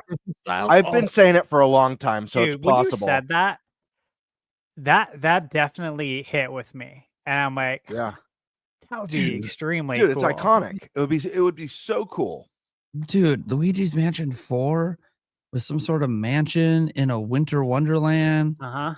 Such a good idea. We already know that like Halloween and Christmas are great crossovers ever since Nightmare Before Christmas. Really like brought it to light that actually this is like a really cool contrast that works well together. Doing that in a Luigi's Mansion game would be so sick. It would probably just the aesthetic look of it alone would probably make it my favorite Luigi's Mansion game without even having played it. And that's crazy to say, but I just love that aesthetic so much. Oh, plus the advancements of what Switch 2 can do for it. Yeah. Yeah. Cody B in my chat said it maybe in a abandoned mall. Oh, that's such a good setting. Like for a good setting. Especially now in 2025 where malls are actually being abandoned. Yeah. You know what I mean? Like that adds to it a lot. That'd be really fun. Some toy stores in there. Or a carnival. Carnival's a good one. Yeah, like old like shuttered theme parks, right? That have closed down and are all dilapidated now, like stuff like that. Last of Us had an episode in the game, right? Like where it's an abandoned mall Stranger Things had, those episodes wasn't abandoned. It was No, actually What's in the peak. 80s? Yeah, it was in Yeah, the so it was at the peak, but it's like 80s and 90s, peak of them all time, baby. they're just fun settings in Yeah. general in video games. What was the game that Capcom does that was in the mall? Was it Dead Rising? Dead Rising. Dead Yeah. Rising, Yep. It's fun setting, but do it with Luigi's Mansion. Oof, good idea. That would be a good lot one. too. I like that. Portable Now setting. I'm going to be really disappointed when that's not what the game is. What if there's like a old closed down GameStop in the mall? Here's the problem. My expectations are now for this to be what the next Luigi's Mansion is. So whenever it comes and it's not this, I'm going to be like, fuck. What if the mansion was attached to the mall by an underground passage? Yeah. Oh, Dude, that's that's so cool. sick. Dude, it has a secret Santa mission in it. Dude, that'd be awesome. One of the fucking ghosts is Santa Claus. Oh man, dude, I can have all those little elf minions that you're also trying to capture and take care of, and then all of a sudden, the 12 reindeer. Oh, Dude, they should totally do that. 13 reindeer. Forgot about you, Rudolph. My bad. I want to see a legit holiday theme video game, like not this Grinch game that I forget. It was a Game Mill maybe that makes it, or OG Games. I want a legit holiday game. We don't have it. Like we don't have anything like that. You notice that? We don't Nintendo have like really a holiday video game or a Thanksgiving video game. I feel like there's a market for that if you do it right. Well, they exist. There's some Absolutely. There's some indie ones that do it, but yeah, there's not like any major ones today, really. That I can think of. The last one that I can think of, About it. the last one I can think of, and I don't know if you would even count it, but I'm gonna say you can technically, is The Division. Because it takes place during Thanksgiving. It does. Yeah. Yeah. I forgot about that. It's been a while since I played that game. That was actually kind of cool. That was like COVID before COVID. Crazy. Yeah. One of my favorite games that came out Dreamcast launch was Blue Stinger by Activision. And it's in a mall and it's during Christmas and there's zombies. You got stores you could go in, and this was a launch game. So at the time it was a real graphical showcase, right? Very cool game. The biggest thing I remember about the game, the setting in the mall, Christmas, zombies, a lot of fun. They need to do stuff like that more. When I was younger, every Christmas I'd always play Club Penguin. Club Penguin? Club Penguin on PC. Couldn't help it. Classic. That's funny because What about Neopets? Oh my God, the Neopets. Mine was South Park. I would. 64? Yeah. Yeah, there we go. We played that a lot back in the day. Hey, we had a South Park game not too long ago that was like winter themed. Yeah. The like PvP one. It was like straight to Woot also. It did not sell good, so No, it did not. yeah. But see, there was an attempt. Maybe that's why they don't do it. Snow Bros just came out with Snow Bros Winter Wonderland. Yeah, that's not surprising. Yeah, it's not. I mean, it's their natural habitat. Oh my God. All right. Let's get to. Do we have anything else we want to talk about with this topic before we get to the super chats? I think we're good. We're not really doing predictions right now. That'll be a later time. Yeah. Which I have a feeling will be very similar to our last predictions. Probably. We can predict multiple events, so we'll see. We haven't done anything for the 40th yet at all. So, all right. True. Jimzo up in here says, is Switch 2 due for some 4X strategy games? Yes. Yes. Yeah. I have a feeling they're coming. They might be waiting for the system to have a bit more install base, but I fully believe they're coming. I agree. You gotta use that as not Joy-Cons, man. Was Final Fantasy Tactics coming to Switch 2? Was that? Yeah, sure is. I have it pre-ordered. Okay. Just PSA for all the physical heads out there. Remember, you can buy the Switch 1 version, and you get a free Switch 2 upgrade. Different from the other Square Enix games like Yeah, that Dragon is Quest 3. You got to weird. choose which SKU you want. No upgrade. They made it crystal clear. It's in their FAQ. But Tactics, you can be more tactical about it. There you go. Which is what I did. Tat the Backlog was here earlier. He missed the topic where his name came up. You wanted to watch before he conked out. Yeah, he's not on this show. You can actually go to bed at a decent time. Yeah. Karkun. This is actually kind of cookies. Karkun has this thing that they wanted us to talk about in a moment, and this plays into it. So today's 4-player layout or 4-person layout made me feel very nostalgic for the N64. So many memories of local multiplayer. Still have VHS of a play session of Super Mario Bros. 64 and GoldenEye. And then they said this for the dealer's choice N64 best split screen memory. So let's have some fun with that one. We all got the split screen memories, right? There's no way. We're all in that age group. God, yeah, of course. So I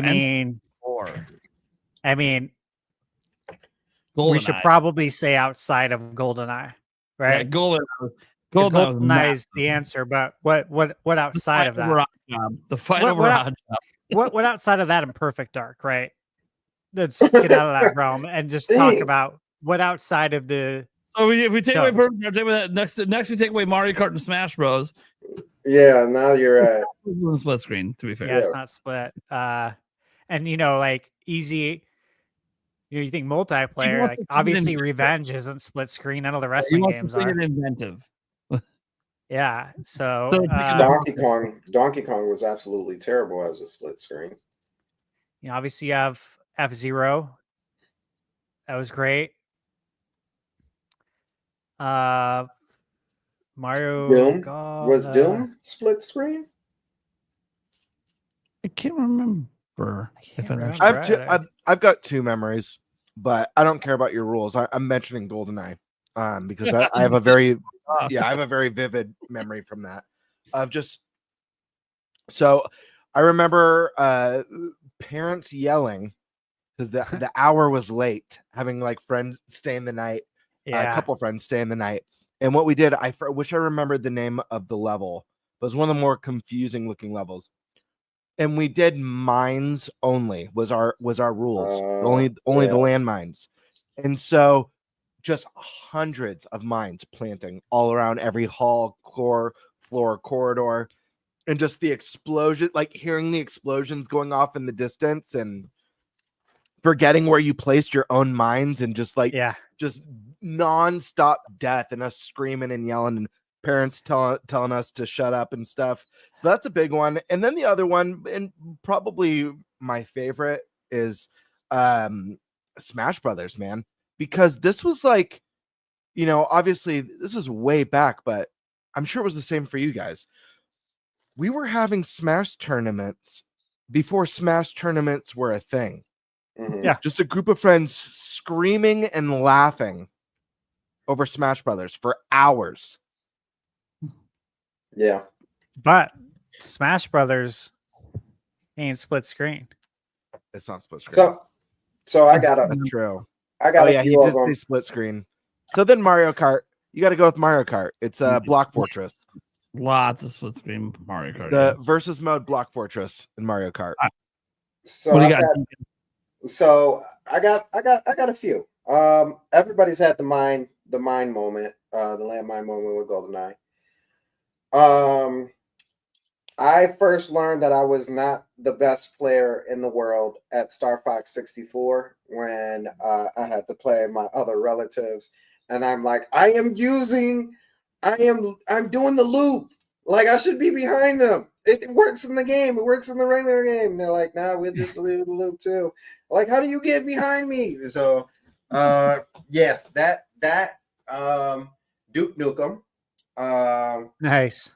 There we go. That was definitely a lot of outrageous moments. Definitely Perfect Dark. And the same sentiments of GoldenEye, except for slappers in that one gets ridiculous. And also, even if I couldn't use GoldenEye, I would use The World Is Not Enough instead. And that game, I felt like it was in certain ways it was a step up from GoldenEye. But we always like to just use the handguns because they made this like clack, clack, clack, clack, clack noise, and you could actually see like the recoil of it. And but I definitely would have to say that amongst all of those, probably the one that was the two that was the worst for us was dang, it just slipped my mind. What's Retro's other game? Besides Rare? Or Rare, yeah. Conquer? No. Before all of that. Jet Force Gemini? Jet Force Gemini. Yeah. The how clunky it was to like bend down and like roll over and trying to, get out of somebody's shot. That was terrible. And the other one was Pod Racer. Yeah, that's a good one. I had a lot of fun with that one. Yep. I got one. I got one that no one was probably going to bring up. It only exists on the N64. There is no other version of this anywhere else, even though this game has been remastered. The multiplayer in Conker's Bad Fur Day on N64. Yeah. The teddy bears versus the squirrels. Mm-hmm. The machetes flying all over the place. The pissing everywhere. Dude, that game, that multiplayer mode was fucking awesome. And I remember when Eric got an Xbox for Christmas and like, oh, we're going to play the remastered of this. Oh, look at these visuals. Let's go to the multiplayer. No, they literally got rid of that multiplayer and replaced it with something significantly worse that just wasn't even fun. Shame.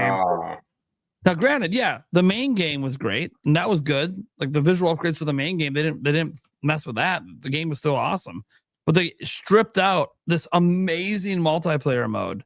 And I still to this day don't know why. That multiplayer is so good. I don't even know how to describe it. Eric and our friends, we have so many hours. We might have as many hours sunk into that multiplayer as we did Mario Kart. It was crazy fun. If you guys have never lived back in that heyday, I keep hoping that it comes to N64 NSO so people can experience that multiplayer mode online. Dude, that'd be sick. Yeah. All right, I got one that no one said, which I'm surprised. Diddy Kong Racing. Yeah, I was waiting for that's a good one. for someone. Diddy Kong, man, that was great.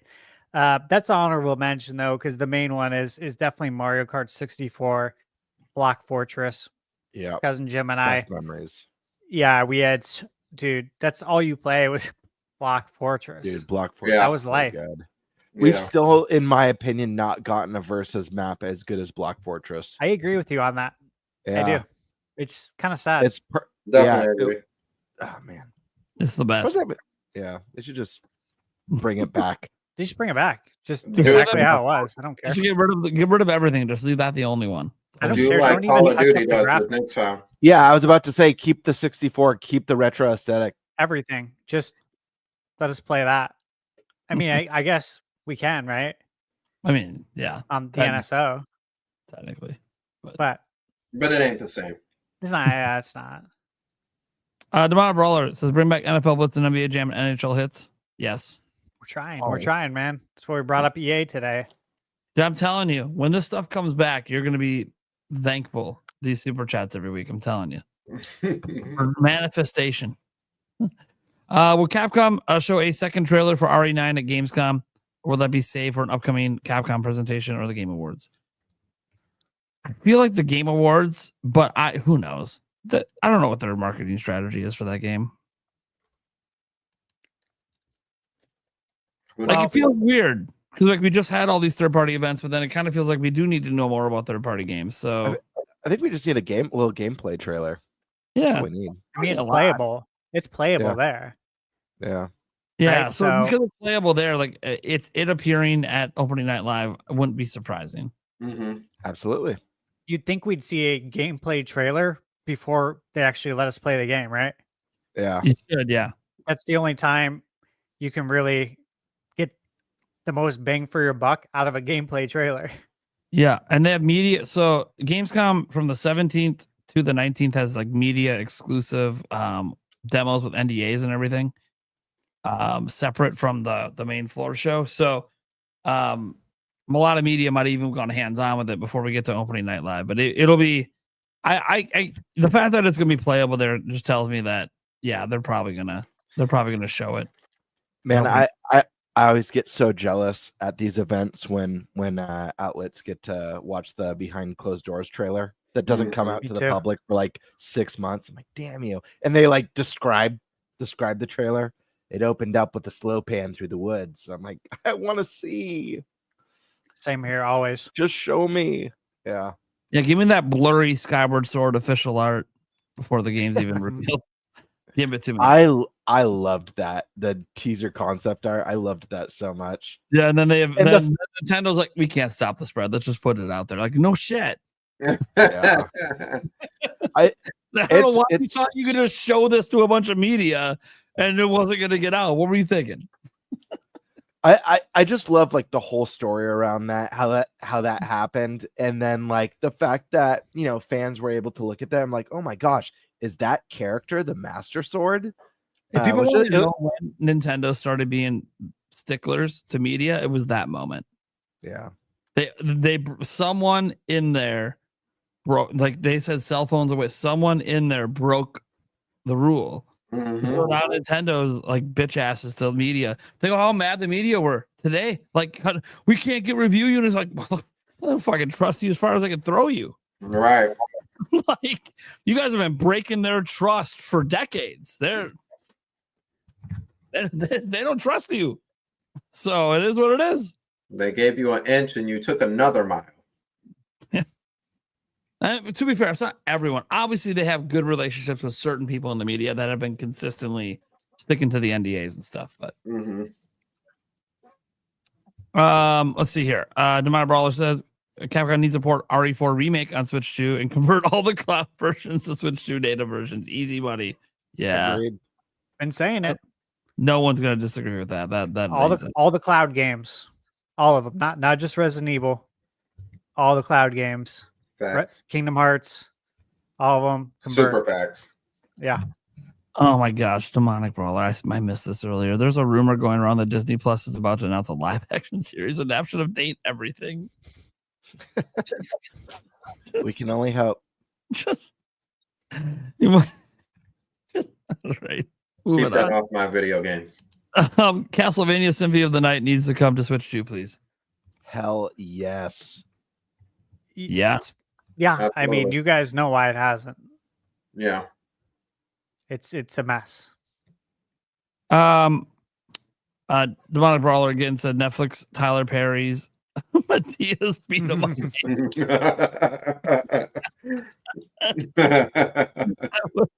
I'd play it. Fuck, gotta give it a try. It's got to have original voice acting, though. Oh, yep. Mr. Black was wondering, why we had to keep watching the tiny squares. We were just showing the companies on screen that we were talking about. So yeah, that was during the first topic. Skull and Bones with what is that? Is that a banana? Yeah. Oh my God. I don't even want to. I'm not translating that live. If you get it, you get it. Again, Demonic Brawler. He's on a roll, dude. Is he every super chat tonight? Pretty much. There's a handful more. Appreciate the support of the show, buddy. I predict the Super Mario 40th anniversary will be September 4th, and I think a new Super Mario amiibo will be announced. Possibly Mario riding a Yoshi. Dude, That's my Great one. my birthday is September 5th. So if the day before my birthday we got an epic Mario 40th Direct, that would be the best birthday gift of all. I hope from it's Nintendo. I hope it's Mario punching Yoshi in the back of the head with the tongue sticking out. Yeah. That'd be hilarious. That'd be great. We should have that. It's iconic. Or they show You the should double get that. jumper and You throw should 'em get down that the- tattoo. Nah. I'm good. Okay. Demar Barlow said the amiibo is the amiibo is because I believe Super Mario Galaxy 2 remastered rumor. Not sure if it will be a standalone or a 3D All-Star Switch 2 edition as normal release, not a limited time event. Also, supposedly the movie is going to have Yoshi, right? So perfect timing, especially if they reveal like a trailer that same day for the movie. Yep. Double whammy to sell lots of those amiibos. Of course, I say this. They're going to be $40. The price of amiibo. Just $40. It's $1 for every anniversary. there's a way to justify the price. Dude, I just had such a weird idea. Yeah, but I think this would be so cool. I don't know that the majority of people would care, but you know how like a big thing in movies today, we've seen this both in movies and in video games, the after credits scene. Yeah. You know, it was really big in Metal Gear. One of the games I'm most hyped about for PAX this year is getting to see and go hands-on potentially with Onimusha. That was a big thing in the Onimusha games. And at the end of Onimusha 1, after you rolled credits, the extra scene, well, there was a scene that kind of teases the next game, but then it unlocked a trailer for the second game. Can you imagine if at the end of the Mario movie was a teaser trailer for the next mainline Mario game? That would be sick. How sick that would be. Because anyone who's hardcore Nintendo fan, Switch owners are most likely gonna go see this movie. You do your quick after credits or mid credit scene, and then the final gift at the end of the movie is a teaser for the next Mario game. Man, that'd be so hype. People just losing their mind in the theater. Dude, this would be sick if it's not known. Like even when you have like the red carpet rollout and like the media review time, like it's not in that version that they're reviewing. Like it's literally not there. So it's not there until the public release. Oh, that would be sick. They'd be so mad. The media would be mad that they didn't know ahead of time. But the surprise for the public would just be sick. Everyone would be rushing because they want to see it in full quality, right? They don't want to see the phone videos of it. Right. No, they want to see that shit in full quality in person. So even more reason to rush to the movie theater. Yeah. And and I think Nintendo, if you want to be smart, you hold off on dropping that trailer online until you're ready for it to leave theaters. When the theatrical run's done. What if they showed a teaser for Zelda? Oh, don't do that. I mean, that's Don't do that. that could happen too. My feelings. The mid-credit scene is the teaser for the next Mario game. Then the after credits scene is the Zelda movie trailer. Oh yeah, There you dude, go. that would be epic. People would probably die. Yeah, dude, I don't even. Probably. They'd have to I don't call an think it ambulance. happened in the movie. I probably wouldn't even remember the movie at that point. Right. That'd be the ultimate Nintendo Direct. I mean, look, as the Monopolo said, Nintendo is famous for dragging out anticipation. Yep. We had a new member come in, Gabe Wise, a shiny Pokemon Home. Thank you so much. Taker 610. Blue Stinger was developed by Climax Graphics. Climactic. Climaxing's fun.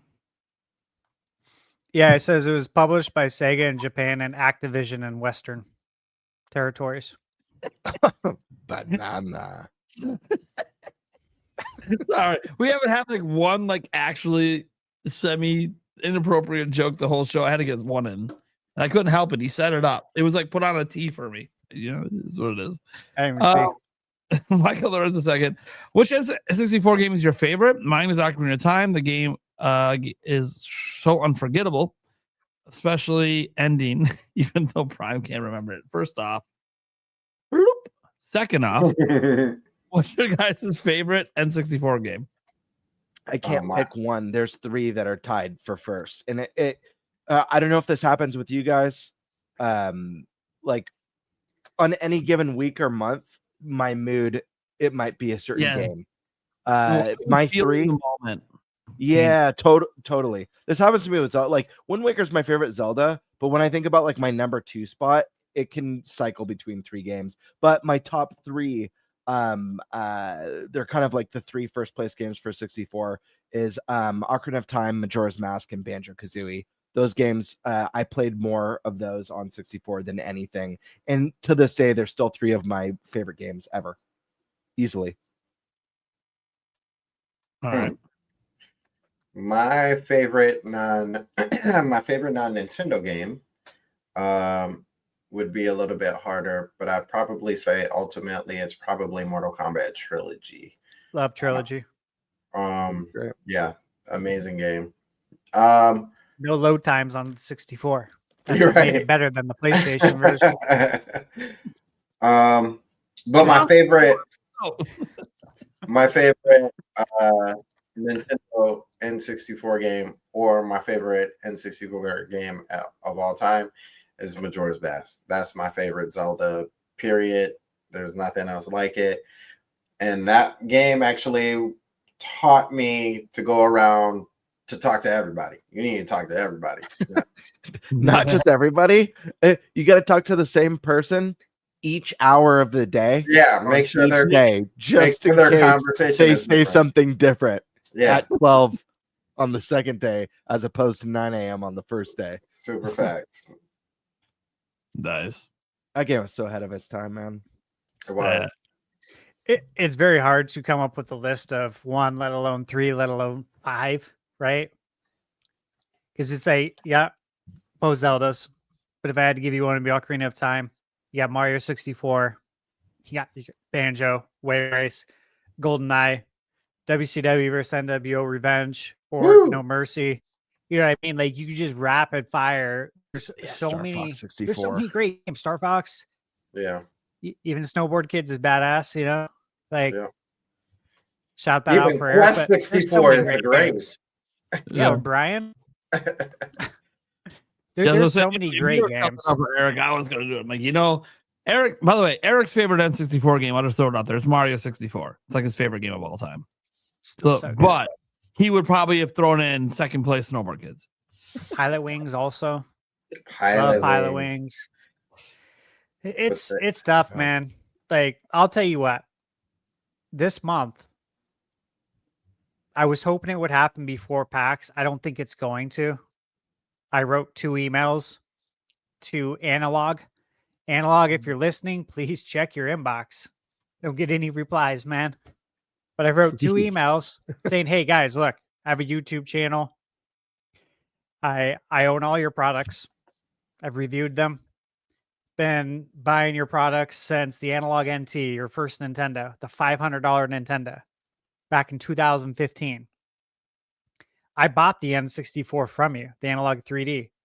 All I'm asking is if you could send it early, like you do to the other content creators. I don't want it free.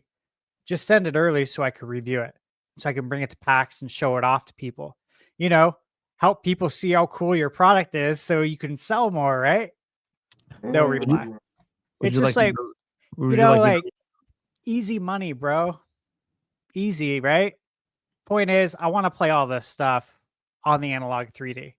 Like I'm very excited to revisit all of this on the 3D, and obviously make a video and review the console for you guys whenever I get it.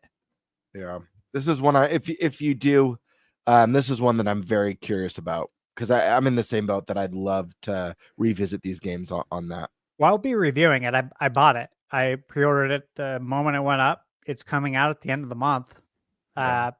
It's probably going to be. I'm hoping it's here, or at least I have a tracking number when I'm flying home from PAX. Sure. Yeah, N64 is so tough. Like there are some consoles that I can be like, oh yeah, that's my one, even though there's also a lot, but like this is my childhood. And so the childhood stuff is tough because there's so many games that I put so many different hours in for different reasons. Like the Zelda ones are obviously up there. Mario 64, Perfect Dark, Banjo-Kazooie, Banjo-Tooie, Conquer. Hey, even the shirt I'm wearing I for the forget, 25th anniversary, Paper Mario. Yeah, Paper Mario. Was there a Gauntlet on? Yeah. Yes. Yeah, Very that's fun. right, dude. I used to love Gauntlet. Midway killed it on the 64. Mm-hmm. I Dude. forgot Paper Mario. I don't know how. It's one of my favorite series. Pilot win 64. Wayne Right. Gretzky's Hang 3D Time. hockey, I really liked. Blitz, Hang Time. Blitz. Pokemon Snap.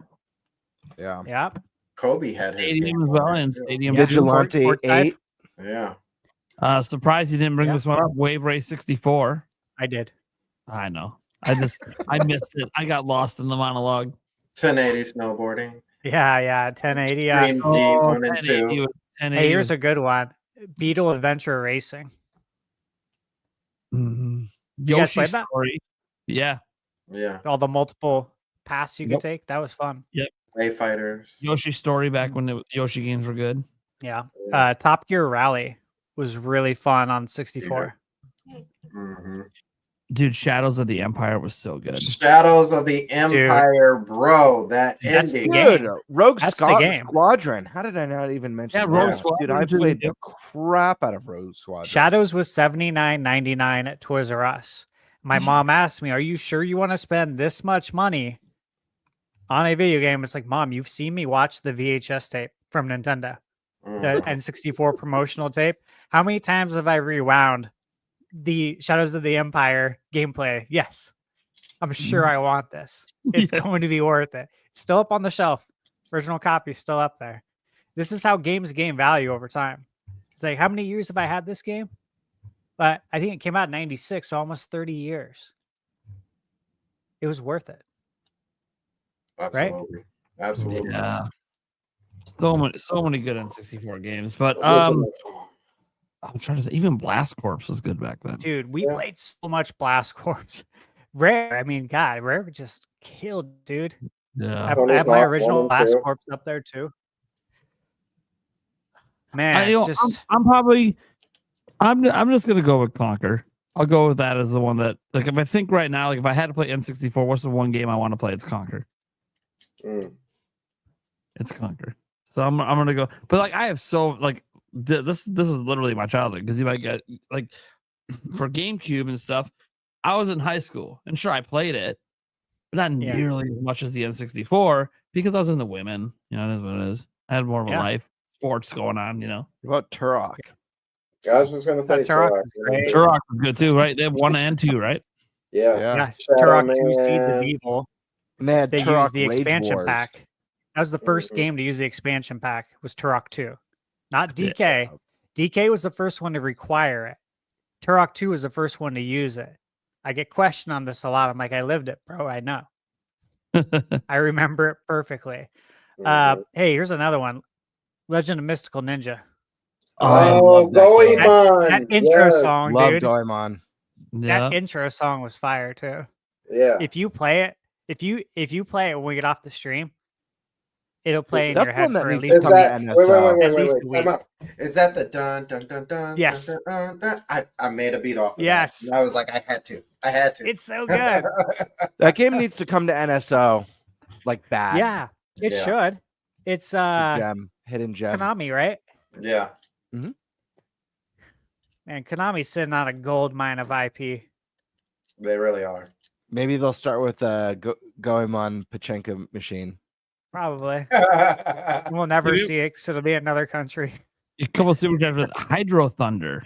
Oh, yeah. Oh. And Good Cruising one. USA. Thunder. The Lake Pleasant level, is that, or no, Lake Powell, Yeah. where you go off that huge jump. You know what Yeah. I'm talking about? So I owned Hydro Thunder on Dreamcast, and obviously the visual quality from 64 to Dreamcast was like, wow. Yeah. But dude, that game was so much fun in the arcade. And then Arctic Thunder, Yeah. Yeah. where Arctic the Thunder. With your the- face, remember that? yeah. Yep. Shit. Taker 6 wanted to remind us that he could never find a decent ROM of Beetle Racing. Ah, That's unfortunate. it Unfortunately, is. better go pick up the secondhand copy. Or Good luck. pray to the NSO gods. Yeah, pray to the NSO gods. Good luck with that. EA, right? Was Beetle Adventure EA? Might be. Yes, I think so. there's probably so many hurdles with that because of the Beetle licensing to Right. begin with. Volkswagen. Yeah. Yeah. It's Horizon says, "Hey guys, do you plan on having Super Mario Dave or Rob from Rule of Two on the podcast when you guys do an episode focused on Metroid Prime 4 discussion?" Rob will be tough. Rob is tough. Rob's always tough. Yeah. I've talked to him many a times to get him on the show. He always wants to, but he's just not. He's doesn't so have the time. busy. He's busy. I've collaborated with Rob I think a few times now. Nicest dude ever. He's so cool. Yeah. He's cool. But I always try and be as accommodating as possible because he's busy. Yeah. I've tried. I think I've gotten him on the channel twice as well. And I think the second one was the Metroid Dread impressions, or probably, I think either the first impressions or like our final review on the game. And I think that was like, it was like a day that turned into a week, that turned into a couple weeks. And then it was like, after a month, it was like, all right, now we can do it. So yeah, it's tough. Yeah. And Super Metal Dave, I never know when he's gonna come on. He just kind of tells me when he wants to come on. Obviously, I'm assuming he's gonna want to come on for either the episode before the game comes out or the episode after. But you know, he'll have that opportunity to be there. But that's the thing, like sometimes you go for guests for like specific episodes. Like, you know, the closer we get to Legends EA, I gotta get Pokemon people on here, right? Mm-hmm. But you know, it's like I can't make them available. You just ask and you see what happens. But I knowing Dave, I know he's gonna want to come on for an episode to go deep on Metroid Prime 4, either after it comes out or right before.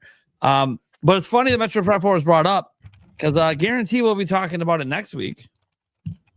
We have Reese Riley coming on next week. Yeah, Kiwi Talk. That'd be fun. So I guarantee we're talking Metroid. Got a feeling we might be trying to drill him for some info. Let's see what happens. As he interviews people from Retro. And he said he's done talking about the Metroid stuff on Twitter. You know why he said that? Because before he made that decision, he already committed to our podcast. So he didn't want to have a podcast because now we can't ask him any questions. That's awesome. He's like, no, I'm committed to your show, and he's like, he was talking to me. He's like, you've always treated me with the utmost respect, and how you report on my stuff, I really appreciate it. Like, I'm not lessening your show because I'm done with Twitter. I'm like, yeah, no, I get it. I see people misreport his stuff all the time. Yeah, and he'll like retweet it, and I'm just shaking my head like. And I did tell him, you drop anything on our show, it's gonna happen again. I'm just so you're aware. But the good news is I might be the first person to put the report out there. So at least the first person that covers it will do it right. Yeah. To go back to the last question real quick, Beetle Adventure Racing, it was EA. It's Paradigm and EA Canada, published by Electronic Arts. Metacritic 90%. IGN 9.1 out of 10. Like, no joke. Beetle Adventure Racing, it was great. It's legit. Yeah, like people need to play this if they haven't played it. Fantastic game. Yeah. Michael Lorenz came in to hit the streak on my side, so I'll just finish this beer off for you, buddy. Thank you so much for that. I was waiting this whole time. I'm like, okay, when am I going to finish it? Gotta wait. Warren Bowman DC says Blood Rain 1 and 2 remake plus Blood Rain 3 one day. I know Blood Rain. I don't think it's the remake, but it's on the Switch. Yeah, they definitely need to get the second one out there. Yeah, I hear you on that. Because the second one is really good. The first one is really good too. I definitely like the first one, but yeah, if they could do a remake of them instead of a remaster, I would definitely be down for that. And we need more vampire games, to be honest with you. I mean, besides Castlevania, obviously, but I feel like we need some more like playing as a vampire games. We got a big one coming up. I don't know if it'll end up on Switch too. It kind of almost looks like a Witcher style. Yeah, game. that the Dawn something or other. Yeah. Yeah. Playing as Blade, basically. We got the new Bloodstained coming out Yeah. Oh yeah. next year. Yeah. That'll be fun. Yeah. Love those. And the last super chat we have right here comes from Wheat Demand 07. Why isn't DK64 on NSO yet? I don't know. That's an anomaly. I need it to be on there. Maybe they're waiting for the movie. I have no idea. I don't. They're It's a waiting weird for one. something. Yeah. Yeah. It's not a hurdle. Like they can get it on there. They're waiting for something. Yeah. No, they need to do a physical release of it with a yellow cart. For that A guy who yellow painted Switch 2 cart. Because it's not like I know they're going with the whole like we're doing a soft reboot of Donkey Kong and who he is and all this other stuff, but it's not like they still can't do something like that, especially when they just dropped Donkey Kong Mario versus Donkey Kong last year. Like rebooting stuff, like DK kind of just got. That doesn't mean the classic stuff doesn't exist. Still make money off of that. I mean, they kind of sort of did this with Breath of the Wild and Tears of the Kingdom, and they're still going to remake and remaster old Zelda games. You know? Yeah. So I don't know. That's a weird one. So yeah, I think. I'm curious because we know it was a rare one, and we don't have a lot of rare games on N64 IP. I think just Banjo-Kazooie is that the only one? I'm trying to remember And now. Tooie. And Tooie. Blast Corps is on there. Blast Corps. And what's the other one that I kept Jet forgetting? Force, Gemini. Yeah, Force. that's on there too. Yeah. And Killer Instinct just came on there. KI's on there. GoldenEye's on there.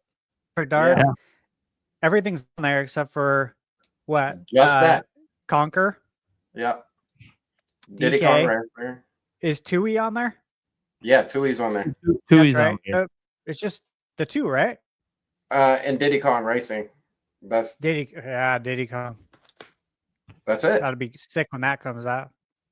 Yeah, it needs to happen. That's what I'm trying to get to. Like we need this. They obviously have a plan for it. I'm assuming maybe even the same with Diddy Kong Racing.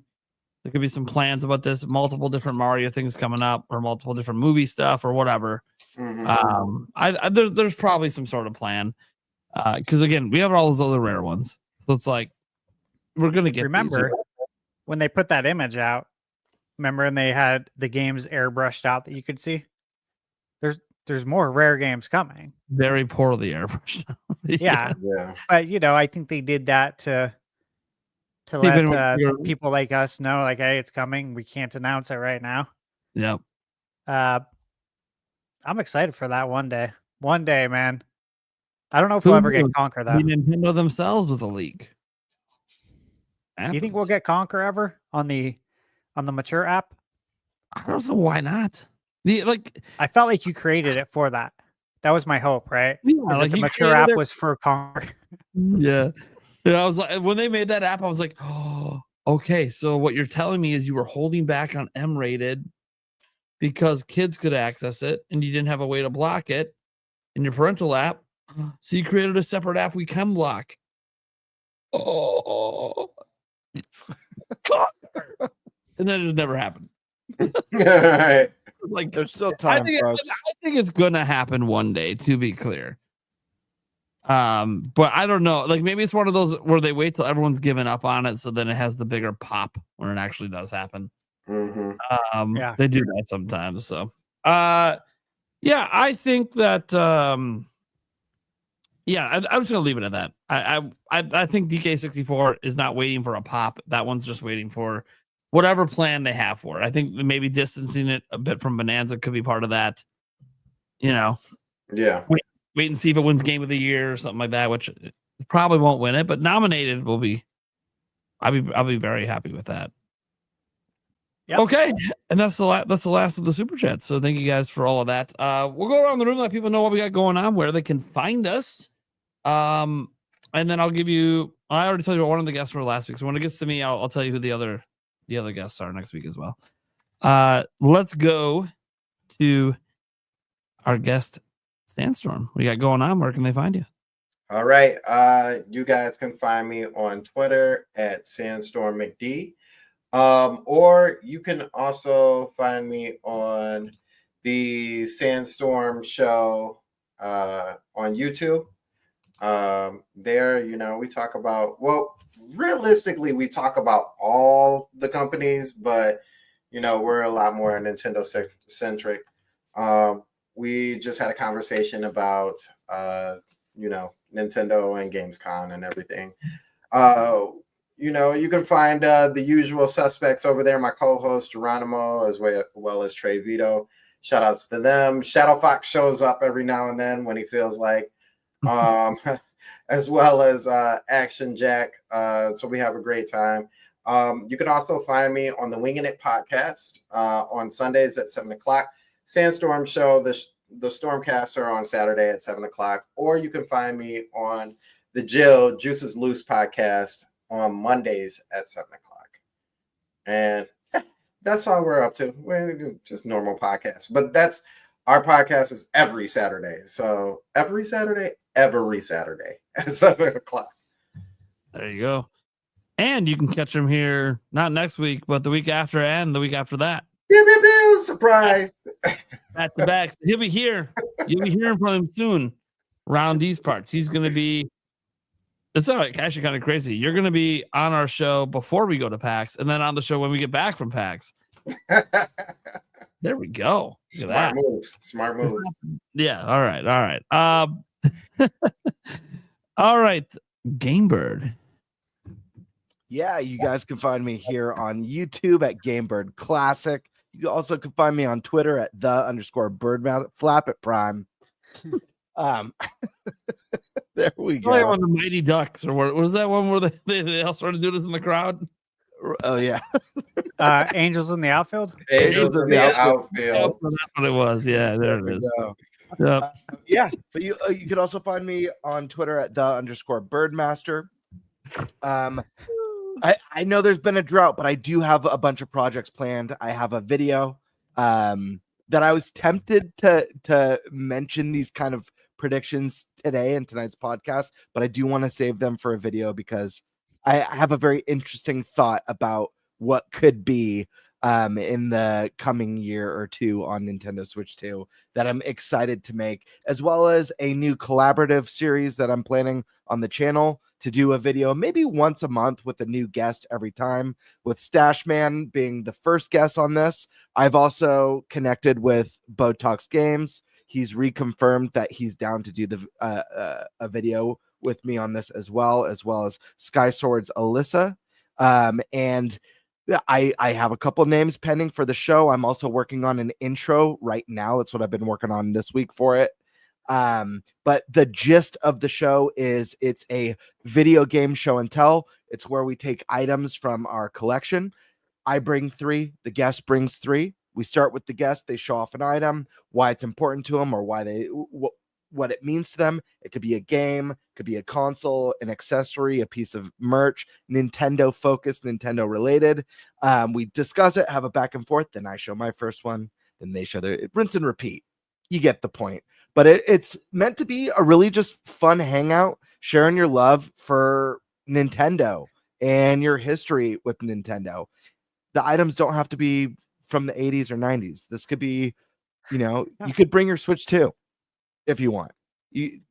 Like you could bring anything and everything is game. But I think it's going to be a lot of fun. I think it's going to be a trip down memory lane and just, a fun way to show your love and passion, and it'll be hanging out with friends, which is kind of like this podcast. So I think it's going to be really cool.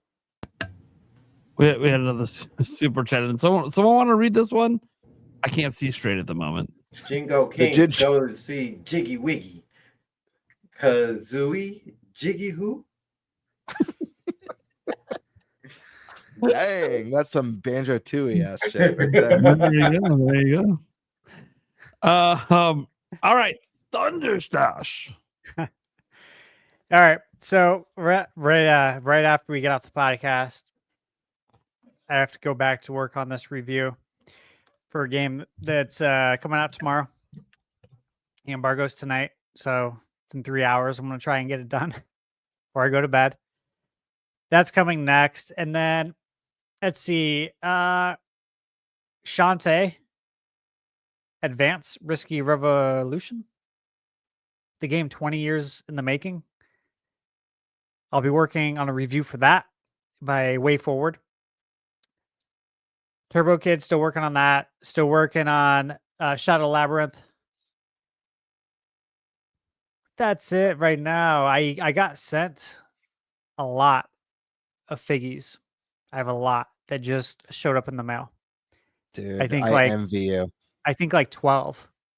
Yeah. Dude, how do I get this figgies hookup? I'm serious. Yeah, I've bought more since my unboxing. I have the Wave 1 and Wave 2 of Metal Gear Solid. So those I've added to my collection. Nice. But, dude, I need in on this. I know. Talk to Alex all the time on the Figgies app. I've been making F4F content for it's how I started my channel, unboxing F4F stuff.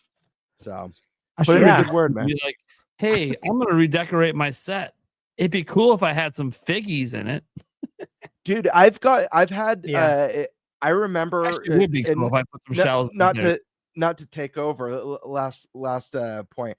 My very first YouTube video was a first 4 figures unboxing, and I remember Alex Davis commented on it, and I was just like so excited. I couldn't believe. I was like, holy shit, like I didn't know what the hell I was doing. You know, I literally like, oh, I might as well start with an unboxing because I don't know what the hell I'm doing on YouTube. Yeah. But that's what we did. I need in on that.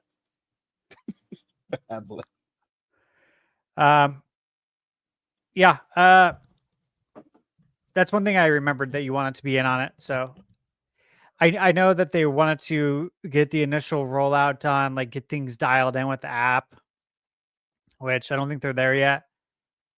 But once they got everything dialed in, then he said we were going to ask you guys I forget what they call us, like the first people to be part of it. Then we're going to ask you guys who to refer. They're going to ask us first instead of obviously trying to go out and look for people. If we know of anyone, and obviously that's when I'll, bring you up. Whoever wants to do it that I know, but I know you for sure want to do it. Yeah. Oh, Thunderstash Gaming. Yes, that's where you can find me. Mm-hmm. I'm going to be busy. I'm going to be really busy. I'm already starting to pack for PAX. The suitcases are out, and I'm just trying to get my body ready for it. You know what I mean? I'm really excited. We're going to be very busy at PAX. It's looking like we're going to have a lot to do. Yep. Yeah, this PAX looks a lot bigger than the PAX East one. That's for sure. I'm so our schedule is going to be pretty PAX. Yeah. Yeah. I'm scared I'm gonna PAX out my credit card. Oh, I'm there. I'm afraid I might PAX out waiting in line. I hope not. I hope not too. All right, guys. God, more are coming to my head now. Stop, Nate. Look, I'm Nintendo Prime. You know what's up. We are a news channel. I don't know why I say we. It's me. I'm a news channel.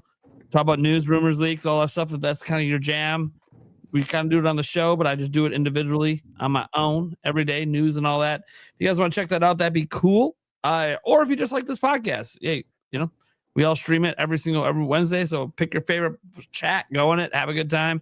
PAX West is gonna be great. What was I gonna say? Oh yeah, the guest next week. So Mr. Robot Joe and Reese Riley. So Mr. Robot Joe, that's one of the other ones. Haven't had him on in a bit. Reese Riley, obviously, and then a newcomer via Sandstorm, Action Jack. Yes, sir. What's great for you two is that get used to Sandstorm and Action Jack because those back-to-back episodes are Sandstorm and Action Jack. I gotta say, I love that username, Action Jack. It sounds like a 80s or 90s cartoon show, or something like that, or movie, or even a movie.